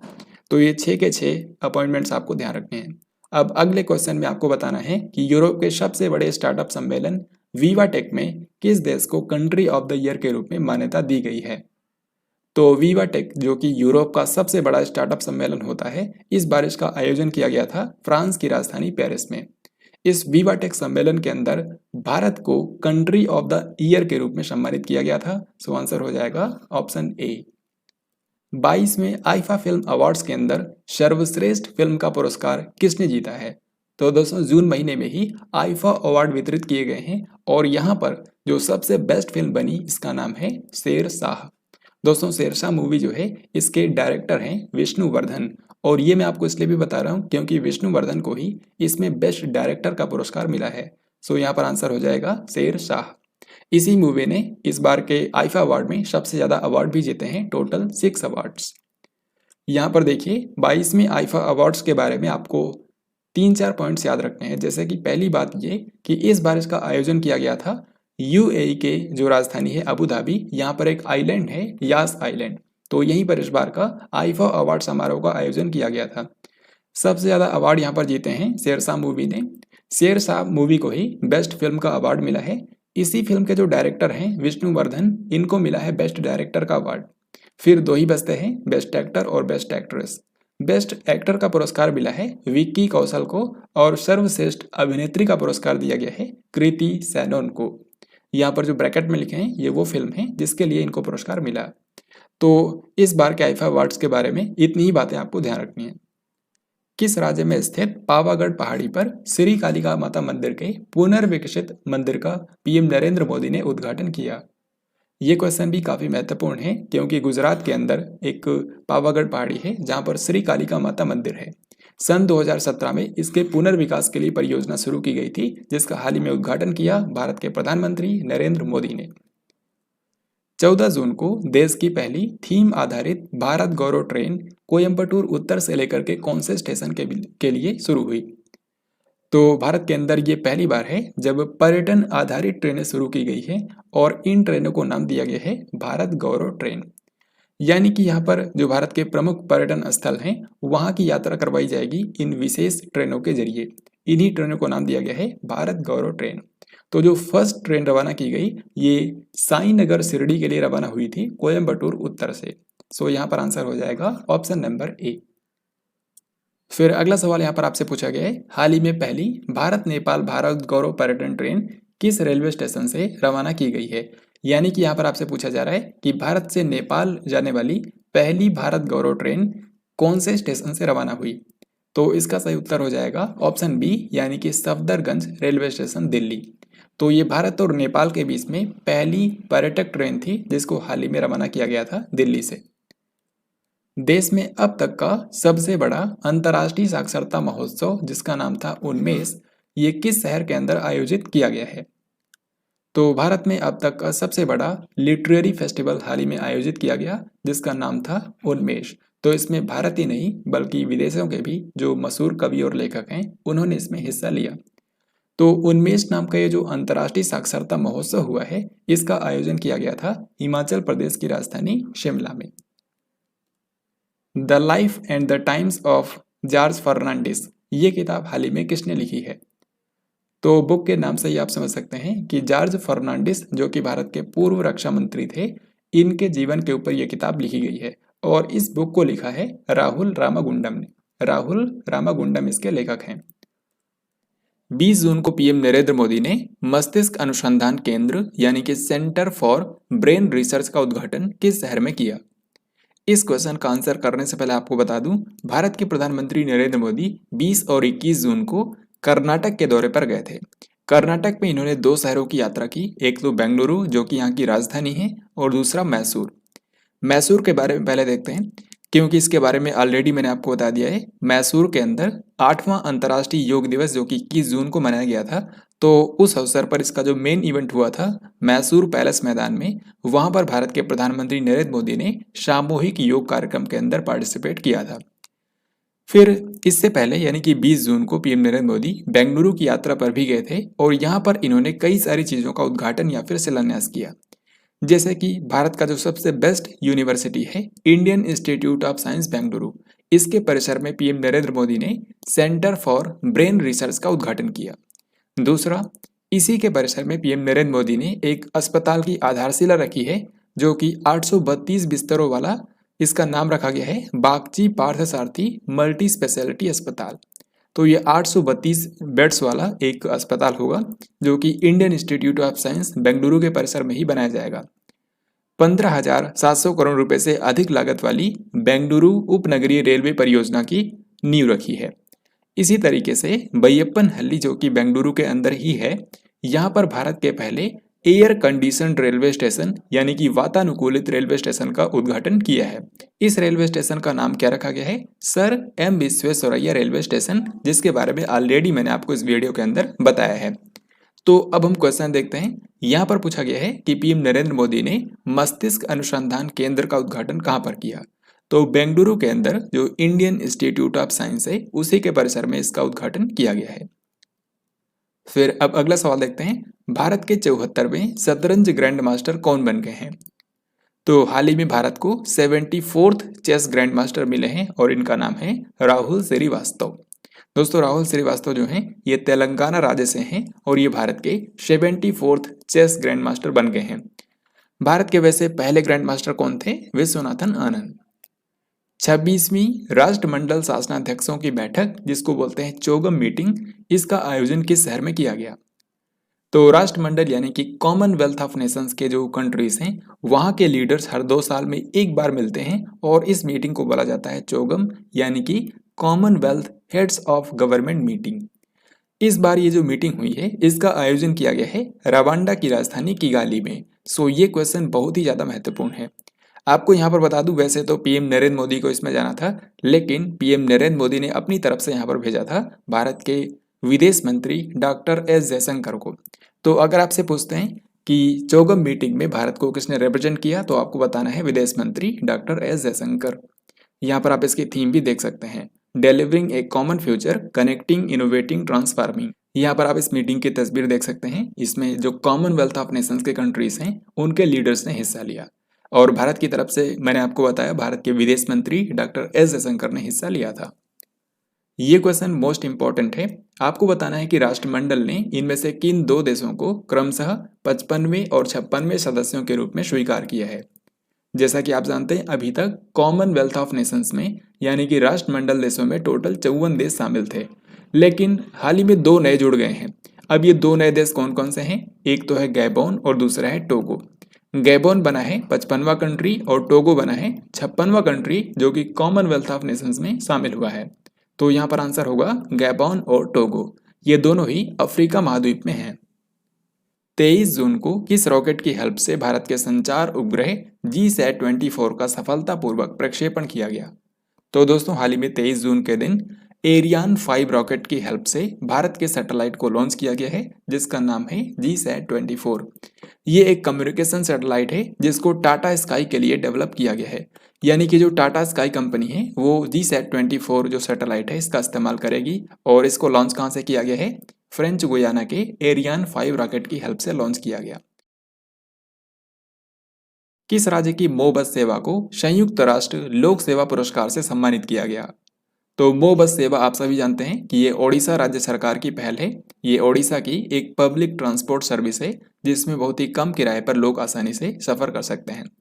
तो ओडिशा राज्य की ये जो मो बस सेवा है इसको हाल ही में संयुक्त राष्ट्र के द्वारा लोक सेवा पुरस्कार से सम्मानित किया गया। सो आंसर हो जाएगा ओडिशा। ओडिशा के मुख्यमंत्री हैं नवीन पटनायक जिनकी पार्टी है बीजू जनता दल। किस राज्य की सरकार ने खिलाड़ियों को राजीव गांधी खेल रत्न अवार्ड देने की अनाउंसमेंट की है? तो राजीव गांधी के नाम पर खेल रत्न अवार्ड दिए जाएंगे राजस्थान के द्वारा। तो राजस्थान सरकार ने हाल ही में अनाउंस किया है कि यहाँ के खिलाड़ियों को राजीव गांधी खेल रत्न अवार्ड दिया जाएगा। वैसे इसको कंफ्यूज नहीं करना है, राजीव गांधी खेल रत्न अवार्ड जो है ये पहले भारत का सर्वोच्च खेल पुरस्कार होता था, लेकिन पिछले ही साल उसका नाम बदल करके मेजर ध्यानचंद के नाम पर कर दिया गया था। तो अब राजस्थान सरकार ने कहा है कि वो राजीव गांधी के नाम पर ये पुरस्कार अब से देंगे। पंडित भजन सोपोरी जिनका हाल ही में निधन हो गया है, ये कौन सा वाद्य यंत्र बजाते थे? तो पंडित भजन सोपोरी, ये नाम से आप समझ सकते हैं, ये जम्मू कश्मीर के सोपोर जिले से थे और ये जम्मू कश्मीर का जो ट्रेडिशनल वाद्य यंत्र है संतूर, इसको बजाते थे। तो हाल ही में इनकी डेथ हो गई है। इनको पद्मश्री से भी सम्मानित किया गया था।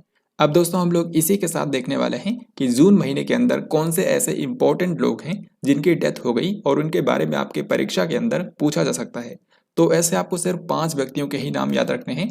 सबसे पहले हैं भारतीय मूल के आयरिश अरबपति पल्लोंजी सापोरजी मिस्त्री। तो पल्लोंजी सापोरजी मिस्त्री जिनके बारे में आपको डेफिनेटली पता होगा, ये सापोरजी पल्लोंजी जो ग्रुप है उसके अध्यक्ष थे और ये आयरलैंड के सबसे अमीर व्यक्ति थे। तो इनकी हाल ही में डेथ हो गई है। भारतीय सार्वजनिक उपक्रमों के जनक यानी कि father of public sector undertakings in India, तो इस नाम से मशहूर थे डॉक्टर वी कृष्णमूर्ति, जिनकी हाल ही में डेथ हो गई। यहाँ पर आप देख सकते हैं इनको देश का दूसरा सर्वोच्च नागरिक सम्मान दिया गया था, पद्म विभूषण, सन 2007 में। एक्चुअल में इन्होंने भारत के अंदर कई सारे जो सरकारी संस्थान हैं उसमें इन्होंने सेवाएं दी हैं, जैसे कि ये भेल, Bharat heavy electricals limited, steel authority of India limited यानी कि SAIL, gas authority of India limited यानी कि गेल। इस तरीके से और भी कई सारे सार्वजनिक जो उपक्रम हैं उसके अध्यक्ष रह चुके हैं। तो इनकी सेवाओं को देखते हुए इनको 2007 में पद्म विभूषण से सम्मानित किया गया था और इनको भारतीय सार्वजनिक उपक्रमों का जनक भी कहा जाता है इसीलिए। तो इनकी हाल ही में डेथ हो गई है। फिर इनके बारे में ऑलरेडी मैंने आपको बता ही दिया है। भारत के मशहूर गायक थे के, जिनका पूरा नाम था कृष्ण कुमार कुन्नाथ। इनकी हाल ही में डेथ हो गई है। ये एक मशहूर प्लेबैक सिंगर थे। प्रसिद्ध उर्दू आलोचक और भाषाविद प्रोफेसर गोपी चंद नारंग, इनका भी हाल ही में निधन हो गया है। और फिर आखिर में है कश्मीर के मशहूर संतूर वादक पंडित भजन सोपौरी, इनका भी निधन हो गया है। तो इन 5 व्यक्तियों के नाम आपको ध्यान रखने हैं। भारतीय प्रेस परिषद यानी कि प्रेस काउंसिल ऑफ इंडिया के अध्यक्ष के रूप में किसको चुना गया है? ये क्वेश्चन इंपॉर्टेंट इसलिए भी हो जाता है क्योंकि इस पद पर हाल ही में अपॉइंट किया गया है सुप्रीम कोर्ट की रिटायर्ड जज रंजना देसाई को। तो दोस्तों रंजना देसाई जो हैं ये भारतीय प्रेस परिषद की नई अध्यक्ष बन गई हैं। अमित शाह जो कि भारत के गृह मंत्री और सहकारिता मंत्री हैं, इन्होंने हाल ही में राष्ट्रीय जनजातीय अनुसंधान संस्थान का उद्घाटन किस शहर में किया? राष्ट्रीय जनजातीय अनुसंधान संस्थान यानी कि नेशनल ट्राइबल रिसर्च इंस्टीट्यूट, इसके आप नाम से ही समझ सकते हैं कि ये भारत के जनजातीय समुदायों से के जो मुद्दे हैं उनके लिए काम करेगा। तो ये कहाँ पर बना है? इसको बनाया गया है भारत की राजधानी नई दिल्ली में और उद्घाटन किया है भारत के गृह मंत्री अमित शाह ने। भारतीय रिजर्व बैंक यानी कि आरबीआई ने जून 2022 में रेपो दर को 50 आधार अंकों से बढ़ाकर कितने % कर दिया है? तो 50 आधार अंकों से बढ़ाने का मतलब यह है कि 0.5% की वृद्धि कर दी गई। अभी तक रेपो रेट थी 4.4%, तो 0.5% बढ़ाकर हो गई है 4.90%। सो करेक्ट आंसर होगा ऑप्शन डी। वैसे आपको बता दूं कि जो मॉनिटरी पॉलिसी की रेट्स होती हैं ये हर 2 महीने के बाद आरबीआई के द्वारा रिव्यू की जाती हैं और इसमें बदलाव भी हो सकता है। तो जून महीने तक ये सभी आप याद कर सकते हैं, जैसे कि रेपो रेट है 4.9%, रिवर्स रेपो रेट है 3.35%। आरबीआई ने चालू वित्त वर्ष 2022-23 में भारत की जीडीपी वृद्धि दर कितने % रहने का अनुमान लगाया है? तो जून महीने में ही आरबीआई ने कहा कि भारत की जीडीपी ग्रोथ रेट होगी इस वित्त वर्ष में 7.2%, 7.2%। आरबीआई के वैसे जो इस समय गवर्नर हैं उनका नाम है Shaktikanta Das. National highways authority of India जो कि भारत के अंदर राष्ट्रीय राजमार्ग बनाने का काम करता है, तो आपको बताना है कि इसने हाल ही में 5 दिनों के अंदर कितने किलोमीटर लंबी बिटुमिनस कंक्रीट रोड बनाकर गिनीज वर्ल्ड रिकॉर्ड बना दिया है।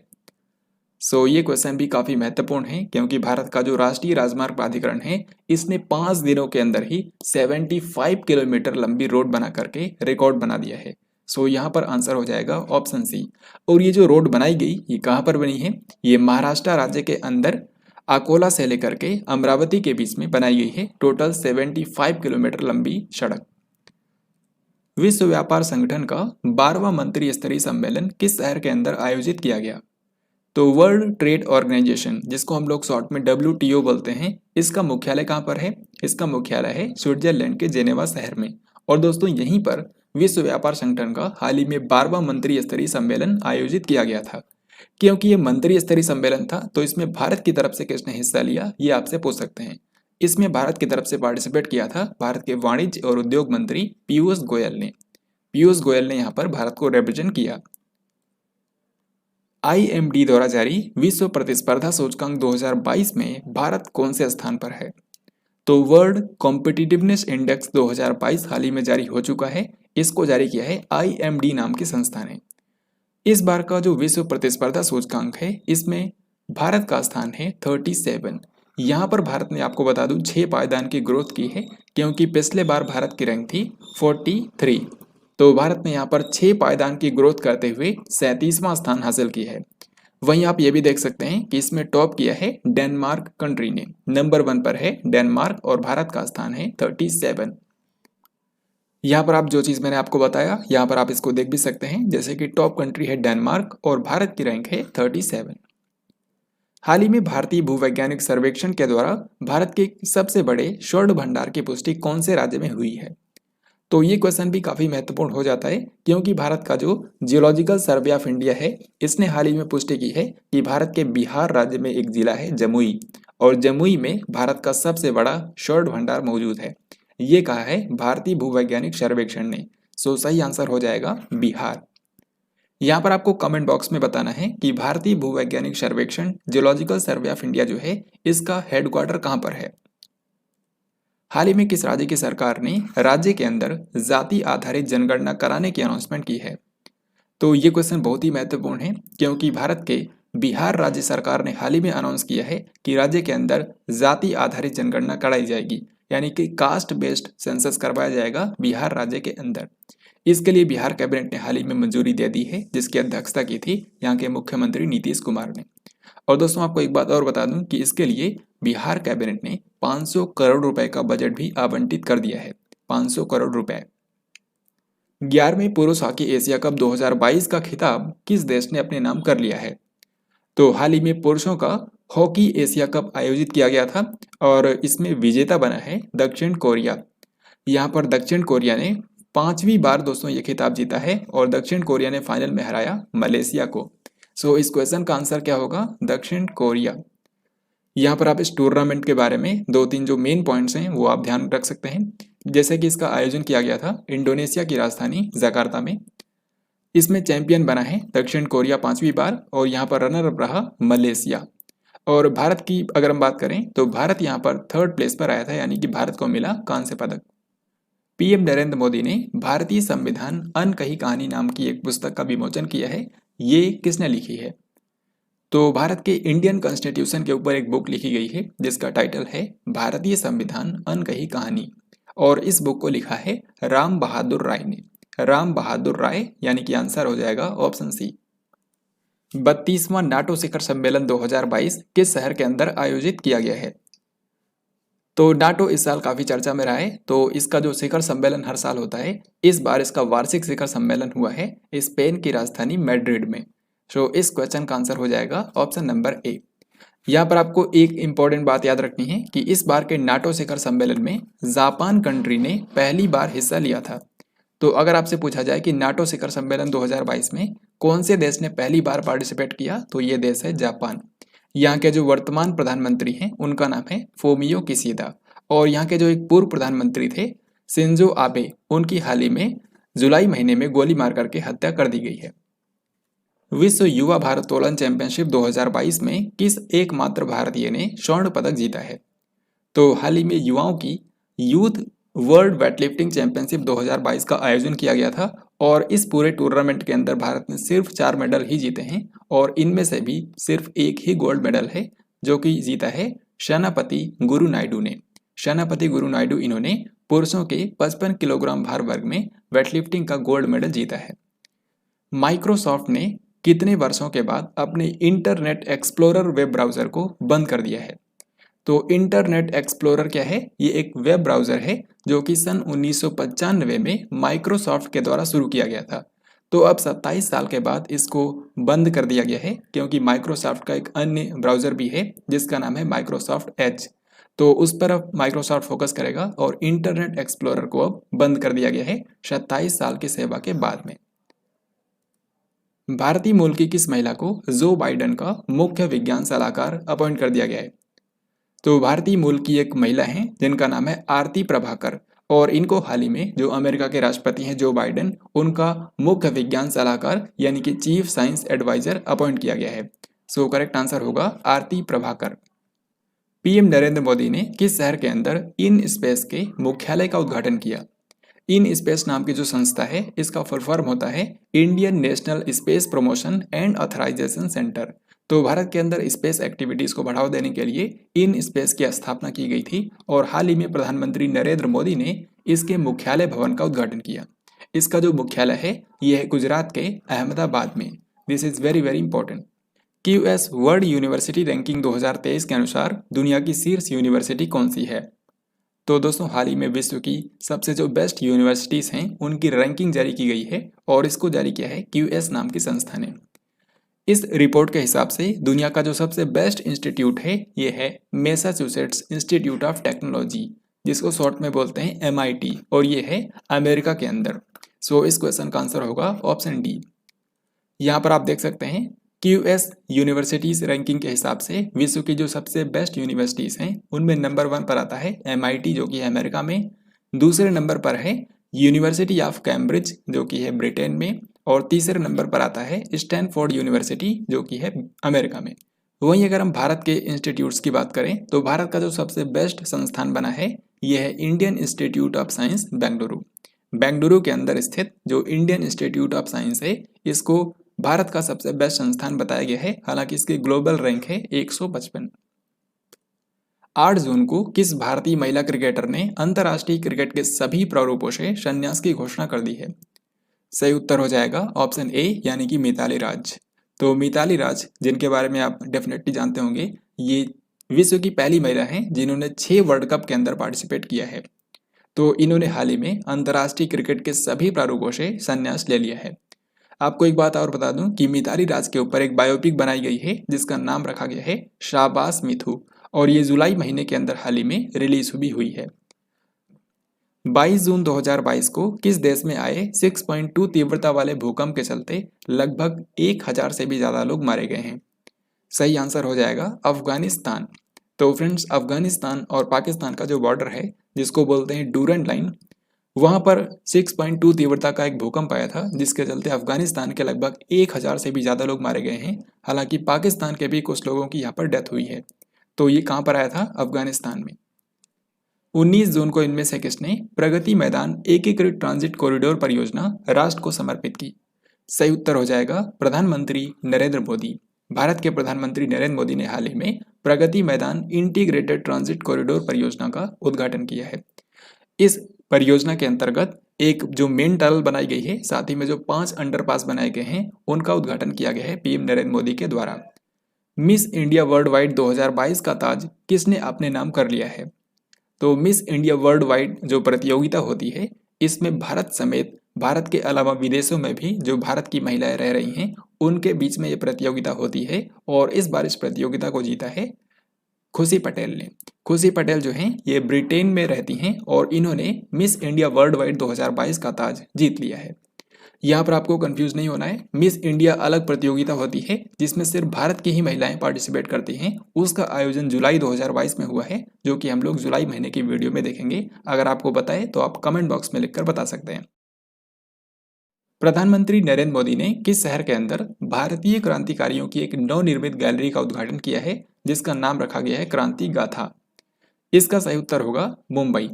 एक्चुअल में मुंबई शहर के अंदर जो राजभवन है यानी कि जहां पर राज्यपाल रहते हैं, तो मुंबई के राजभवन में ब्रिटिशर्स के टाइम का एक अंडरग्राउंड बंकर है और उसी बंकर के अंदर भारतीय क्रांतिकारियों की एक नई गैलरी का उद्घाटन किया गया है जिसका नाम रखा गया है क्रांति गाथा, और इसका उद्घाटन किया प्रधानमंत्री नरेंद्र मोदी ने। संयुक्त राष्ट्र महासचिव ने किस भारतीय को प्रौद्योगिकी पर अपना दूत यानी कि एनवाय नियुक्त किया है? तो फ्रेंड्स यूनाइटेड नेशन के जो वर्तमान महासचिव हैं यानी कि एंटोनियो गुटेरस, इन्होंने हाल ही में एक भारतीय राजनयिक को टेक्नोलॉजी पर अपना एनवाय नियुक्त किया है यानी कि दूत अपॉइंट किया है, और इनका नाम है अमनदीप सिंह गिल। यहाँ पर आप इनको देख सकते हैं, अमनदीप सिंह गिल, इनको एंटोनियो गुटेरस ने टेक्नोलॉजी पर अपना एनवाय अपॉइंट किया है। सही उत्तर हो जाएगा ऑप्शन नंबर डी। इस तरह के जो क्वेश्चंस होते हैं जहां पर किसी भारतीय व्यक्ति को किसी अंतर्राष्ट्रीय पद पर, महत्वपूर्ण पद पर नियुक्त किया जाता है, तो ऐसे क्वेश्चन भी आपके एग्जाम्स के अंदर कई बार पूछे जाते हैं। अब इसी के साथ मैं आपको बताऊंगा कि जून 2022 के महीने में कौन कौन सी अंतर्राष्ट्रीय नियुक्तियां हुई हैं जिनके बारे में आपके परीक्षा के अंदर पूछा सकता है। एक तो आपको ध्यान रखना है, फिलीपींस के नए राष्ट्रपति बन गए हैं junior Ferdinand Marcos. Junior Ferdinand Marcos ये फिलीपींस के नए राष्ट्रपति बने हैं। कोलंबिया के नए राष्ट्रपति बन गए हैं गुस्तावो फ्रांसिस्को पेट्रो उरेगो। इसमें आपको छोटा सा भी याद कर सकते हैं, जैसे फ्रांसिस्को पेट्रो। सोमालिया, जो कि आप जानते हैं अफ्रीका महाद्वीप का एक देश है, यहाँ के नए प्रधानमंत्री बन गए हैं हमजा अब्दी बरे। यूनाइटेड नेशन में भारत की नई अस्थायी प्रतिनिधि बन गई हैं रुचिरा कंबोज। ये काफी ज्यादा महत्वपूर्ण नियुक्ति है। यूनाइटेड नेशन के अंदर भारत की नई परमानेंट रिप्रेजेंटेटिव बन गई हैं रुचिरा कंबोज। ये अभी तक भूटान के अंदर भारत की राजदूत थी, लेकिन अब इनको यूनाइटेड नेशन में भारत का परमानेंट रिप्रेजेंटेटिव बना दिया गया है। अंतर्राष्ट्रीय भारोत्तोलन महासंघ यानी कि इंटरनेशनल वेटलिफ्टिंग फेडरेशन, इसके नए अध्यक्ष बन गए हैं मोहम्मद जलूद। यूरोपीय संसद ने इनमें से किस वर्ष से पेट्रोल और डीजल की नई कारों की बिक्री पर प्रतिबंध का प्रस्ताव पारित किया है? यानी कि यूरोपीय पार्लियामेंट जो है, इसने हाल ही में एक प्रस्ताव को पारित किया है जिसके तहत किस वर्ष तक पेट्रोल और डीजल की जो नई कारें होंगी उनको बेचा नहीं जा सकेगा, उनकी बिक्री पर रोक लगा दी जाएगी। तो ये साल होगा 2035। जलवायु परिवर्तन से निपटने के लिए ये फैसला लिया गया है। सन 2035 से पेट्रोल और डीजल की जो नई कारें हैं उनकी बिक्री पर रोक लगा दी जाएगी। कैबिनेट ने सशस्त्र बलों में युवाओं की भर्ती के लिए किस योजना को मंजूरी दी है? तो हाल ही में कैबिनेट ने एक नई योजना को मंजूरी दी है जिसके तहत युवाओं की भर्ती की जाएगी सेना में। इस योजना का नाम है अग्निपथ योजना। इसको लेकर आप जानते हैं काफी ज्यादा विरोध भी हुआ। अग्निपथ योजना जो है, इसके तहत भारत की जो तीनों सेनाएं हैं, थल सेना, नौसेना और वायुसेना, उसमें भारत के जो युवा हैं उनको 4 साल के लिए भर्ती किया जाएगा और फिर 4 साल के कंप्लीट होने के बाद उनको सेवानिधि पैकेज के रूप में 11.71 लाख रुपए दिए जाएंगे और 4 साल जब तक वो जॉब करेंगे उस दौरान उनको सैलरी भी दी जाएगी। यहाँ पर आप अग्निपथ योजना के बारे में कुछ इंपॉर्टेंट पॉइंट्स देख सकते हैं, जैसे कि अग्निपथ योजना को कौन से मंत्रालय ने शुरू किया है? भारत के रक्षा मंत्रालय ने, डिफेंस मिनिस्ट्री। इस योजना का मकसद क्या है? युवाओं को सेना में भर्ती करना, और वो भी टोटल 4 सालों के लिए। इन युवाओं को क्या कहा जाएगा? तो इन युवाओं को अग्निवीर के नाम से जाना जाएगा, जो कि 4 साल तक सेना में अपनी सेवाएं देंगे। किस आयु वर्ग के युवा सेना में भर्ती हो सकेंगे? तो यहाँ पर डिसाइड किया गया है 17.5 साल से लेकर के 21 साल तक के जो युवा हैं उन्हीं को सेना में 4 साल के लिए भर्ती किया जाएगा। हालांकि जब इसका विरोध हुआ तो इसमें पहले साल के लिए अधिकतम आयु सीमा बढ़ा दी गई है, यानी कि 2022 के लिए सिर्फ जो 23 साल तक के युवा हैं वो भी इसके लिए अप्लाई कर सकते हैं। हालांकि नेक्स्ट ईयर से 21 वर्ष का ही जो रूल है वो लागू होगा। वहीं यहाँ पर आप ये भी देख सकते हैं कि पहले साल यानी कि 2022 में टोटल 46,000 अग्निवीरों को सेना में भर्ती किया जाएगा। यहाँ पर आपको एक बात और बता दूं कि जब इसका विरोध हुआ तो भारत के गृह मंत्रालय और रक्षा मंत्रालय ने डिसाइड किया है कि दोनों ही मंत्रालय में कुछ पदों पर जो भर्तियां हैं उसके लिए 10% का आरक्षण दिया जाएगा इन अग्निवीरों को। तो ये बात भी आपको ध्यान रखनी है। हिंदुस्तान पेट्रोलियम कॉर्पोरेशन लिमिटेड यानी कि HPCL, जिसको हम लोग आम भाषा में हिंदुस्तान पेट्रोलियम बोलते हैं, तो इसके अध्यक्ष और प्रबंध निदेशक यानी कि चेयरमैन और मैनेजिंग डायरेक्टर हाल ही में नए बन गए हैं। इनका नाम है डॉक्टर पुष्प कुमार जोशी। और अगर आपने इस वीडियो को ध्यान से देखा होगा तो डेफिनेटली आपने मेरे से पहले खुद ही आंसर इसका कर दिया होगा, क्योंकि इसके बारे में ऑलरेडी मैंने आपको बताया हुआ है। HPCL के नए CMD कौन बन गए हैं? डॉक्टर पुष्प कुमार जोशी। और इसका हेडक्वार्टर कहाँ पर है? ये वैसे भारत की एक महारथन कंपनी है और इसका मुख्यालय है मुंबई में। पर्यावरण प्रदर्शन सूचकांक 2022 में 180 देशों के बीच में भारत का कौन सा स्थान है? तो फ्रेंड्स, हाल ही में एक इंडेक्स जारी हुआ है जो कि बहुत ही महत्वपूर्ण है, एनवायरमेंटल परफॉर्मेंस इंडेक्स 2022 यानी कि पर्यावरण प्रदर्शन सूचकांक। ये इंडेक्स नाम के मुताबिक हमें बताता है कि पर्यावरण संरक्षण के लिए दुनिया भर के जो कंट्रीज हैं वो कितना प्रदर्शन कर रहे हैं, कितना काम कर रहे हैं। तो इस इंडेक्स में टोटल 180 देशों को रैंक किया गया है और भारत को 180वां स्थान ही मिला है, यानी कि इस इंडेक्स के मुताबिक पर्यावरण संरक्षण के मामले में भारत का योगदान सबसे कम है। तो इस क्वेश्चन का आंसर होगा 180, ऑप्शन डी। यहाँ पर आप टॉप कंट्रीज को देख सकते हैं जिन्होंने एनवायरमेंटल परफॉर्मेंस में टॉप स्थान हासिल किया है, जैसे कि नंबर 1 पर है डेनमार्क, फिर दूसरे नंबर पर आता है ब्रिटेन, तीसरे पर फिनलैंड। वहीं अगर हम आखिरी कंट्रीज की बात करें तो यहाँ पर सबसे आखिर में है अपना भारत, फिर भारत से ऊपर यहाँ पर आप देख सकते हैं म्यांमार, वियतनाम, बांग्लादेश, पाकिस्तान, ये सारे कंट्रीज आते हैं, लेकिन सबसे आखिर में है भारत। हालांकि आपको बता दूं कि इस रिपोर्ट को भारत सरकार ने खारिज किया है। भारतीय सेना ने किस देश के द्वारा आयोजित एक बहुराष्ट्रीय शांति अभ्यास खान क्वेस्ट 2022 में भाग लिया? तो खान क्वेस्ट 2022 नाम का जो अभ्यास हुआ है, ये इसमें टोटल 16 कंट्रीज की जो आर्मी है उन्होंने इसके अंदर पार्टिसिपेट किया था। ये एक बहुराष्ट्रीय शांति अभ्यास था। इसका आयोजन मंगोलिया के द्वारा किया जाता है और मंगोलिया के अंदर ही इसका आयोजन इस बार किया गया है। तो इसमें इंडियन आर्मी समेत टोटल 16 कंट्रीज की आर्मी ने हिस्सा लिया है। भारत और पाकिस्तान के बीच में अस्थायी सिंधु आयोग की 118वीं बैठक किस शहर के अंदर आयोजित की गई है? तो भारत और पाकिस्तान के बीच में समय समय पर अस्थायी सिंधु आयोग की बैठक होती है। इस बार 118वीं बैठक हाल ही में हुई है भारत की राजधानी नई दिल्ली में, क्योंकि इससे पहले जो मीटिंग हुई थी वो इस्लामाबाद में हुई थी पाकिस्तान की राजधानी में। इस बार हुई है भारत की राजधानी नई दिल्ली में। पाकिस्तान के जो नए प्रधानमंत्री बने हैं उनका नाम है शाहबाज शरीफ, जो कि इमरान खान के इस्तीफा देने के बाद बने थे। 44वीं फीडे शतरंज ओलंपियाड का आधिकारिक शुभंकर क्या है? तो 44वीं फिडे शतरंज ओलंपियाड का आयोजन जुलाई और अगस्त महीने में होने वाला है। ये चेस यानी कि शतरंज की एक प्रतियोगिता है जिसका आयोजन भारत में होगा। ये पहला मौका है जब भारत के अंदर ये प्रतियोगिता आयोजित की जाएगी। तो इसका आधिकारिक शुभंकर क्या है? इसका आधिकारिक शुभंकर है थम्बी, जिसका मतलब होता है छोटा भाई। सो यहाँ पर आंसर होगा ऑप्शन बी। यहाँ पर आप देख सकते हैं ये जो थम्बी नाम का शुभंकर है इसको भारत के तमिलनाडु राज्य के जो मुख्यमंत्री हैं यानी कि एम के स्टालिन, उन्होंने इसको जारी किया था। साथ ही उन्होंने इसका लोगो भी जारी किया था। यहाँ पर आप देख सकते हैं इसमें लिखा है चेन्नई 2020, यानी कि तमिलनाडु की राजधानी चेन्नई में इसका आयोजन किया जाएगा। नेक्स्ट क्वेश्चन भी इसी के बारे में है। पीएम नरेंद्र मोदी ने 44वें शतरंज ओलंपियाड के लिए ऐतिहासिक मसाल रिले का शुभारंभ किस स्थान से किया? तो शतरंज ओलंपियाड जो प्रतियोगिता होने वाली है इसके लिए मसाल रिले का शुभारंभ किया गया है इंदिरा गांधी स्टेडियम नई दिल्ली से। सो सही उत्तर हो जाएगा ऑप्शन नंबर ए। एक इंटरेस्टिंग बात यहाँ पर यह है कि अभी तक किसी भी शतरंज ओलंपियाड में मसाल रिले का आयोजन नहीं किया गया था, यानी कि शतरंज ओलंपियाड के इतिहास में पहली बार मसाल रिले का आयोजन किया गया है। तो ये जो टॉर्च रिले है ये नई दिल्ली से शुरू हुई और ये 75 स्थानों से होते हुए चेन्नई यानी कि मेजबान शहर तक जाएगी। यहाँ पर एक इंटरेस्टिंग बात यह भी है कि अब से हर साल जब भी शतरंज ओलंपियाड का आयोजन किया जाएगा दुनिया के किसी भी शहर में, तो उसके लिए मसाल रिले जो है वो भारत से ही शुरू हुआ करेगी और फिर वो मेजबान शहर तक जाएगी। तो ये बात आपको ध्यान रखनी है। यहाँ पर आप देख सकते हैं इस ओलंपियाड से रिलेटेड जो कुछ इंपॉर्टेंट क्वेश्चन बन सकते हैं वो मैंने यहाँ पर वन लाइनर फॉर्मेट में लिख दिए हैं ताकि आप इसको आसानी से याद रख पाएं। जैसे कि मेजबान शहर है चेन्नई, आयोजन इसका किया जाएगा 28 जुलाई से लेकर के 10 अगस्त के बीच में। आधिकारिक शुभंकर है थम्बी और इसका शुभारंभ किया मसाल रिले का पीएम नरेंद्र मोदी ने नई दिल्ली से। किस प्रसिद्ध कवि और साहित्यकार को सरस्वती सम्मान 2021 प्रदान किया गया? तो अगर आप मेरी वीडियोस को रेगुलर देखते होंगे तो इस क्वेश्चन का आंसर आप देखते ही कर पाएंगे। सरस्वती सम्मान जो है ये 2021 के लिए दिया गया है प्रोफेसर रामदरस मिश्रा को। प्रोफेसर रामदरस मिश्रा जो हैं ये एक मशहूर हिंदी लेखक हैं और इनको सरस्वती सम्मान 2021 से सम्मानित किया गया।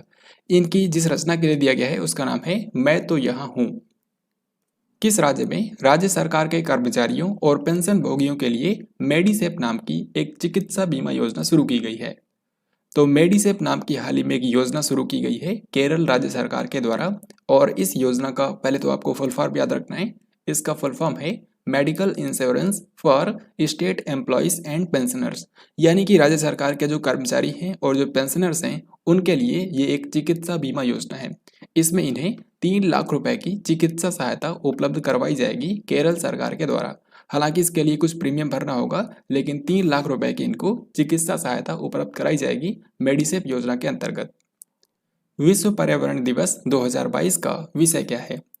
तो विश्व पर्यावरण दिवस जो कि पर्यावरण संरक्षण के बारे में लोगों को अवेयर करने के लिए हर साल 5 जून को मनाया जाता है। इस बार के वर्ल्ड एनवायरनमेंट डे की थीम रखी गई है only one earth, only one earth. This is very very important.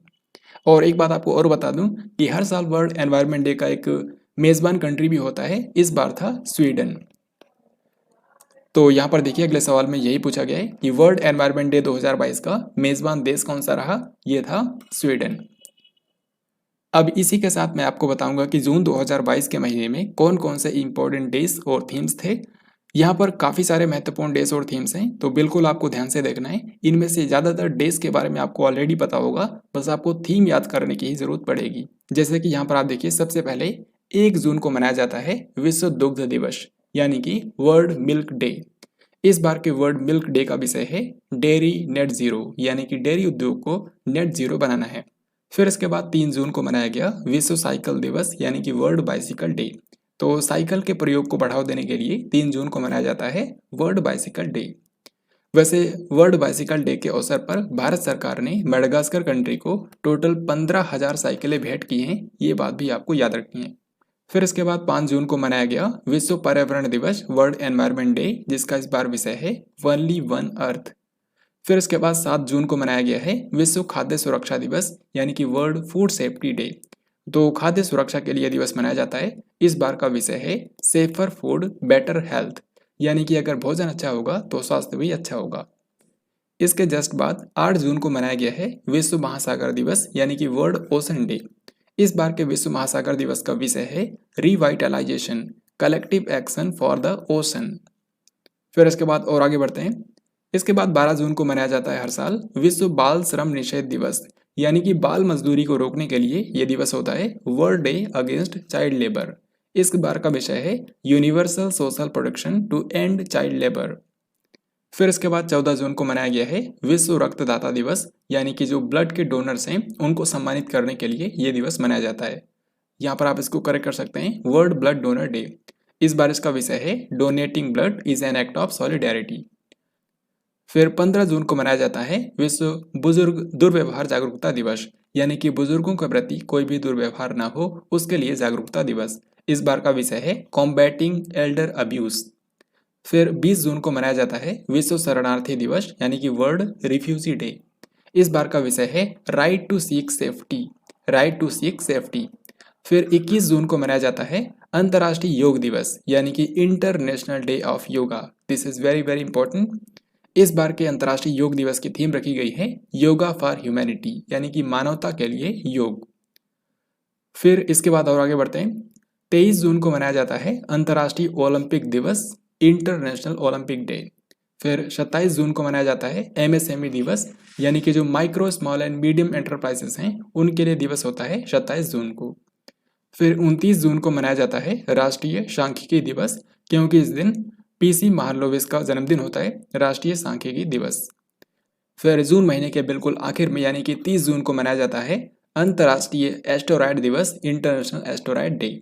तो इस महीने के अंदर जो भी इंपॉर्टेंट डेज एंड थीम्स थे ये मैंने आपको बताए, इन सभी को आपको ध्यान रखना है, क्योंकि यहाँ से 1 से 2 क्वेश्चन आपके एग्जाम में पूछा जा सकता है। फिर आगे बढ़ते हैं। केंद्रीय मंत्री डॉक्टर वीरेंद्र कुमार ने अनुसूचित जाति के छात्रों के लिए कौन सी आवासीय शिक्षा योजना शुरू की है? तो अनुसूचित जाति के जो गरीब छात्र हैं उनको गुणवत्तापूर्ण शिक्षा उपलब्ध कराने के लिए हाल ही में केंद्र सरकार ने एक योजना शुरू की है जिसका नाम है श्रेष्ठ योजना। श्रेष्ठ योजना का वैसे फुल फॉर्म भी है, जो कि यहाँ पर आप देख सकते हैं, scheme for residential education for students in high schools in targeted areas. तो अनुसूचित जाति के जो गरीब छात्र हैं उनको क्वालिटी एजुकेशन प्रोवाइड करने के लिए इस योजना को शुरू किया गया है। इसको शुरू किया है भारत के जो सामाजिक न्याय और अधिकारिता मंत्री हैं, यानी कि डॉक्टर वीरेंद्र कुमार ने। T20 अंतर्राष्ट्रीय क्रिकेट में विकेट लेने वाले पहले भारतीय कप्तान कौन बन गए हैं? तो T20 अंतर्राष्ट्रीय क्रिकेट के इतिहास में विकेट लेने वाले जो फर्स्ट भारतीय कप्तान बन गए हैं इनका नाम है हार्दिक पांड्या, क्योंकि हाल ही में आयरलैंड के साथ में एक T20 मैच हुआ था और उसमें हार्दिक पांड्या को कप्तान बनाया गया था। 28 और 29 जून को जीएसटी परिषद की 47वीं बैठक किस शहर के अंदर आयोजित की गई? तो जीएसटी परिषद की जो 47वीं बैठक हाल ही में हुई है इसका आयोजन किया गया था चंडीगढ़ शहर में। और इसकी अध्यक्षता किसने की? इसकी अध्यक्षता की है भारत की वित्त मंत्री निर्मला सीतारमण ने। इस बैठक के दौरान कई सारे महत्वपूर्ण निर्णय लिए गए, जैसे कि कुछ उत्पादों पर जीएसटी रेट बढ़ाई गई है, वहीं कुछ उत्पादों पर जीएसटी रेट को कम भी कर दिया गया है। और ये सभी जो संशोधित रेट्स हैं ये 18 जुलाई से लागू भी हो चुकी हैं। संयुक्त राष्ट्र महासागर सम्मेलन 2022 किस देश के अंदर आयोजित किया गया है? यूएन ओशन कॉन्फ्रेंस 2022 जो हाल ही में संपन्न हुआ है इसका आयोजन किया गया था पुर्तगाल की राजधानी लिस्बन में। यह काफ़ी ज़्यादा महत्वपूर्ण है। पुर्तगाल आप जानते हैं यूरोप महाद्वीप का एक देश है और यहाँ की राजधानी है लिस्बन। तो यहीं पर यूएन ओशन कॉन्फ्रेंस 2022 का आयोजन किया गया। इस सम्मेलन में भारत की तरफ से किसने हिस्सा लिया, ये भी आपसे पूछ सकते हैं। इसमें भारत को रिप्रेजेंट किया था भारत के जो साइंस एंड टेक्नोलॉजी मिनिस्टर हैं यानी कि डॉक्टर जितेंद्र सिंह ने।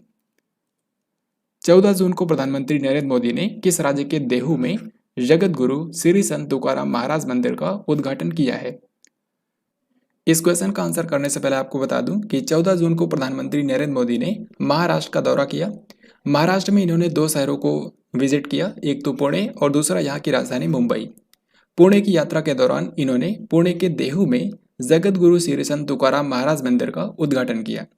जगत गुरु श्री संत तुकाराम जो हैं ये 17वीं शताब्दी के एक संत थे।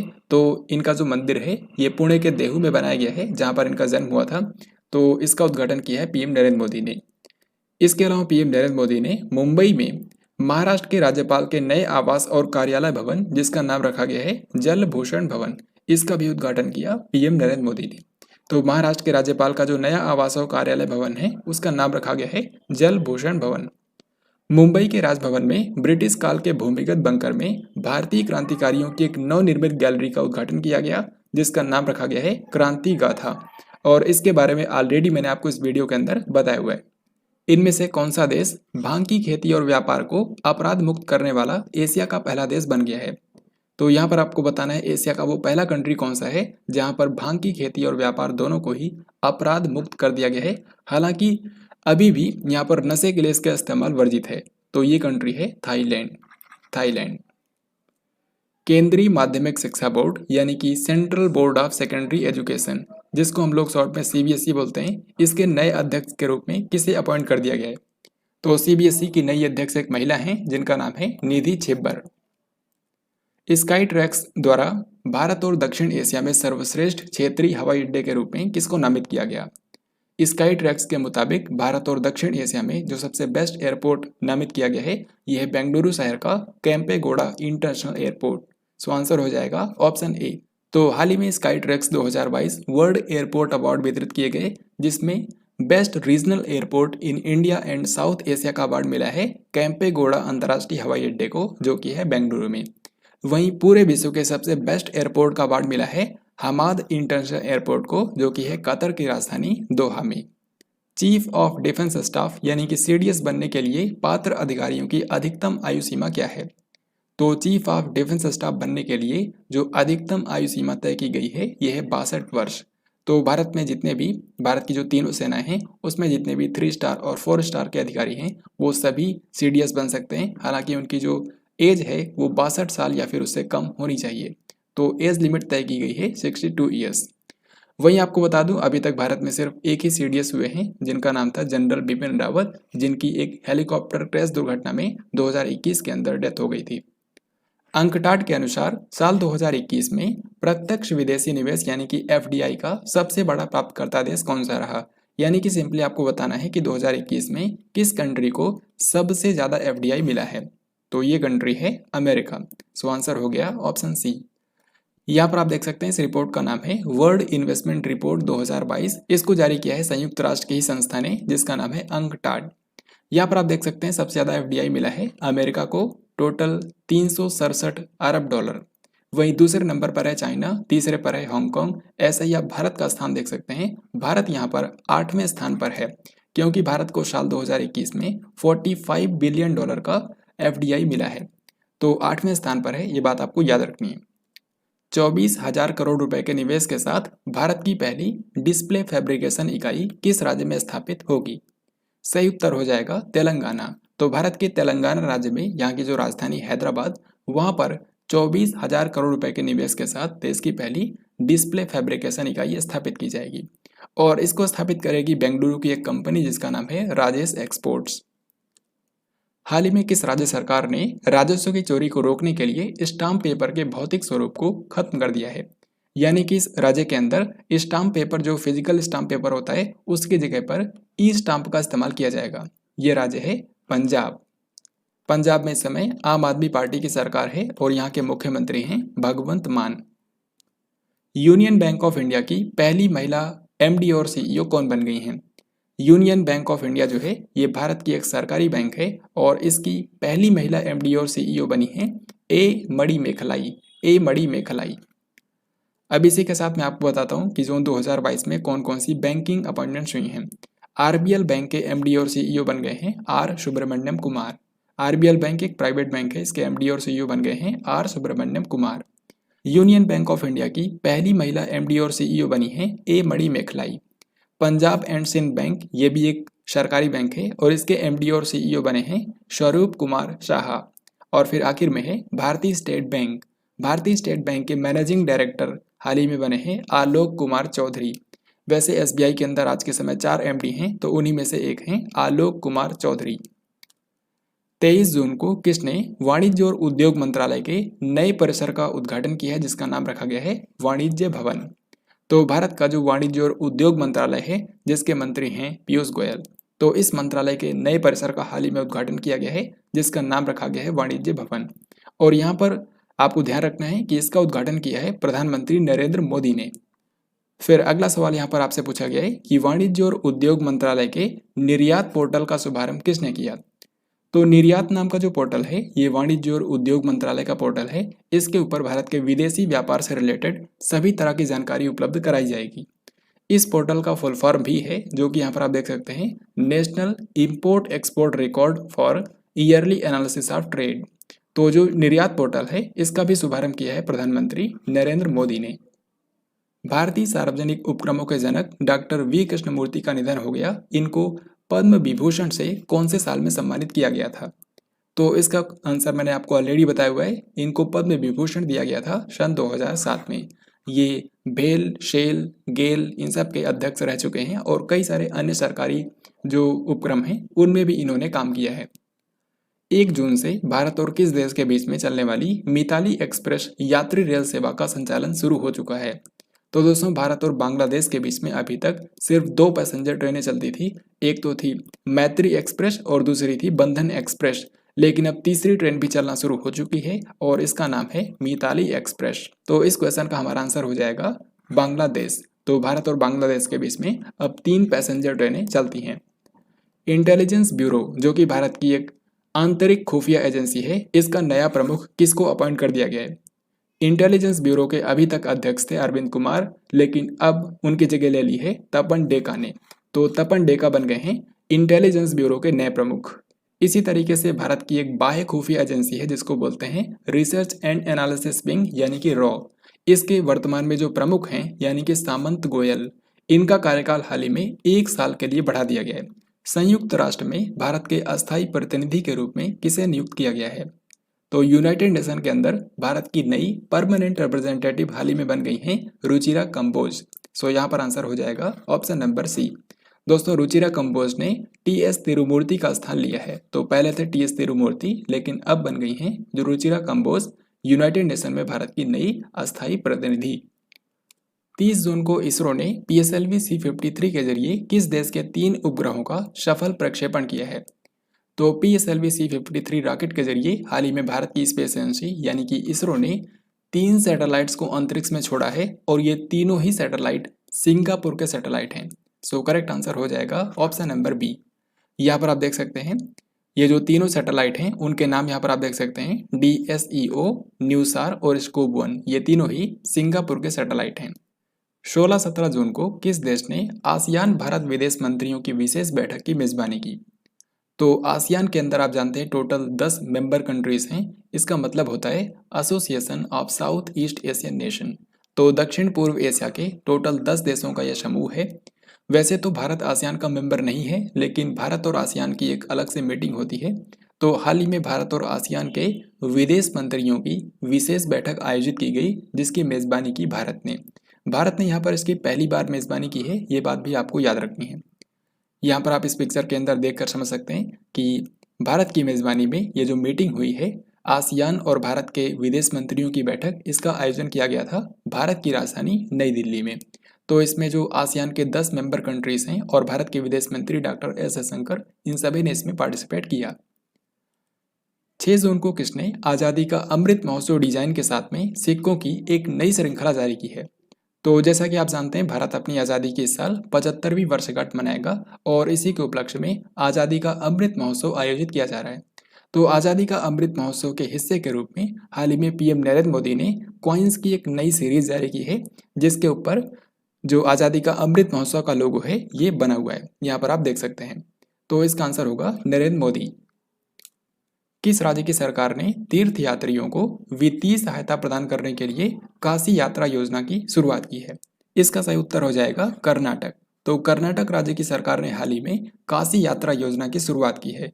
इस योजना के अंतर्गत कर्नाटक के जो भी नागरिक काशी की यात्रा पर जाएंगे, यानी कि वाराणसी में जो काशी विश्वनाथ मंदिर है वहां पर यात्रा के लिए जाएंगे, उनको कर्नाटक सरकार के द्वारा 5,000 रुपए की वित्तीय सहायता प्रदान की जाएगी। 5,000 रुपए की वित्तीय सहायता दी जाएगी ऐसे नागरिकों को जो कि काशी विश्वनाथ मंदिर की यात्रा पर जाएंगे। तो फ्रेंड्स, ये था आज का लास्ट क्वेश्चन। आई होप आपने इस वीडियो को ध्यान से देखा होगा। यहाँ पर अब मैं आपसे 3 क्वेश्चंस पूछूंगा जो कि इसी वीडियो पर आधारित होंगे और इनका आंसर आपको कमेंट बॉक्स में लिखकर बताना है। सबसे पहला सवाल आपको बताना है कि नीति आयोग जो है उसके नए सीईओ कौन बने हैं। फिर दूसरा क्वेश्चन ये है कि जो रणजी ट्रॉफी होती है, रणजी ट्रॉफी 2021-22 का खिताब किस टीम ने जीता है। दूसरा सवाल ये, और तीसरा सवाल ये है कि जो 44वीं चेस ओलंपियाड होनी है उसका आयोजन कौन से शहर के अंदर किया जाएगा। तो ये वो 3 क्वेश्चंस हैं जिनके राइट आंसर आप सभी को कमेंट बॉक्स में लिखकर बताने हैं। अगर आपने इस वीडियो को ध्यान से देखा होगा तो ये 3 क्वेश्चंस क्या, इस वीडियो में बताए गए किसी भी क्वेश्चन का आंसर आप बहुत ही आसानी से कर पाएंगे। तो इसी के साथ हम लोगों ने पूरे जून महीने के अंदर करंट अफेयर्स के जितने भी महत्वपूर्ण क्वेश्चन बन सकते थे उन सभी को हम लोगों ने यहाँ पर कवर किया है। साथ ही यहाँ पर मैंने आपको हर एक इंपॉर्टेंट क्वेश्चन के बारे में जो महत्वपूर्ण जानकारी हो सकती है वो भी मैंने आपको बताए, ताकि एग्जामिनर अगर किसी क्वेश्चन से रिलेटेड कोई अन्य इन्फॉर्मेशन भी पूछे तो उसका आंसर भी आप कॉन्फिडेंटली कर पाएं। तो फ्रेंड्स, आई होप आपको आज का ये वीडियो पसंद आया होगा। अगर आपको ये वीडियो पसंद आया है तो इस वीडियो को लाइक और शेयर जरूर करें। साथ ही कमेंट बॉक्स में लिखकर बताएं कि आपको ये वीडियो कैसा लगा। और अगर आप इस चैनल पर नए हैं तो इस चैनल को अभी सब्सक्राइब करें, क्योंकि इस पर करंट अफेयर्स के ऐसे ही इंपॉर्टेंट वीडियोस आपको आगे भी मिलते रहेंगे, ताकि आप करंट अफेयर्स में 100% स्कोर कर पाएं। तो हम लोग मिलेंगे किसी अन्य वीडियो में जल्दी। तब तक के लिए जय हिंद, वंदे मातरम।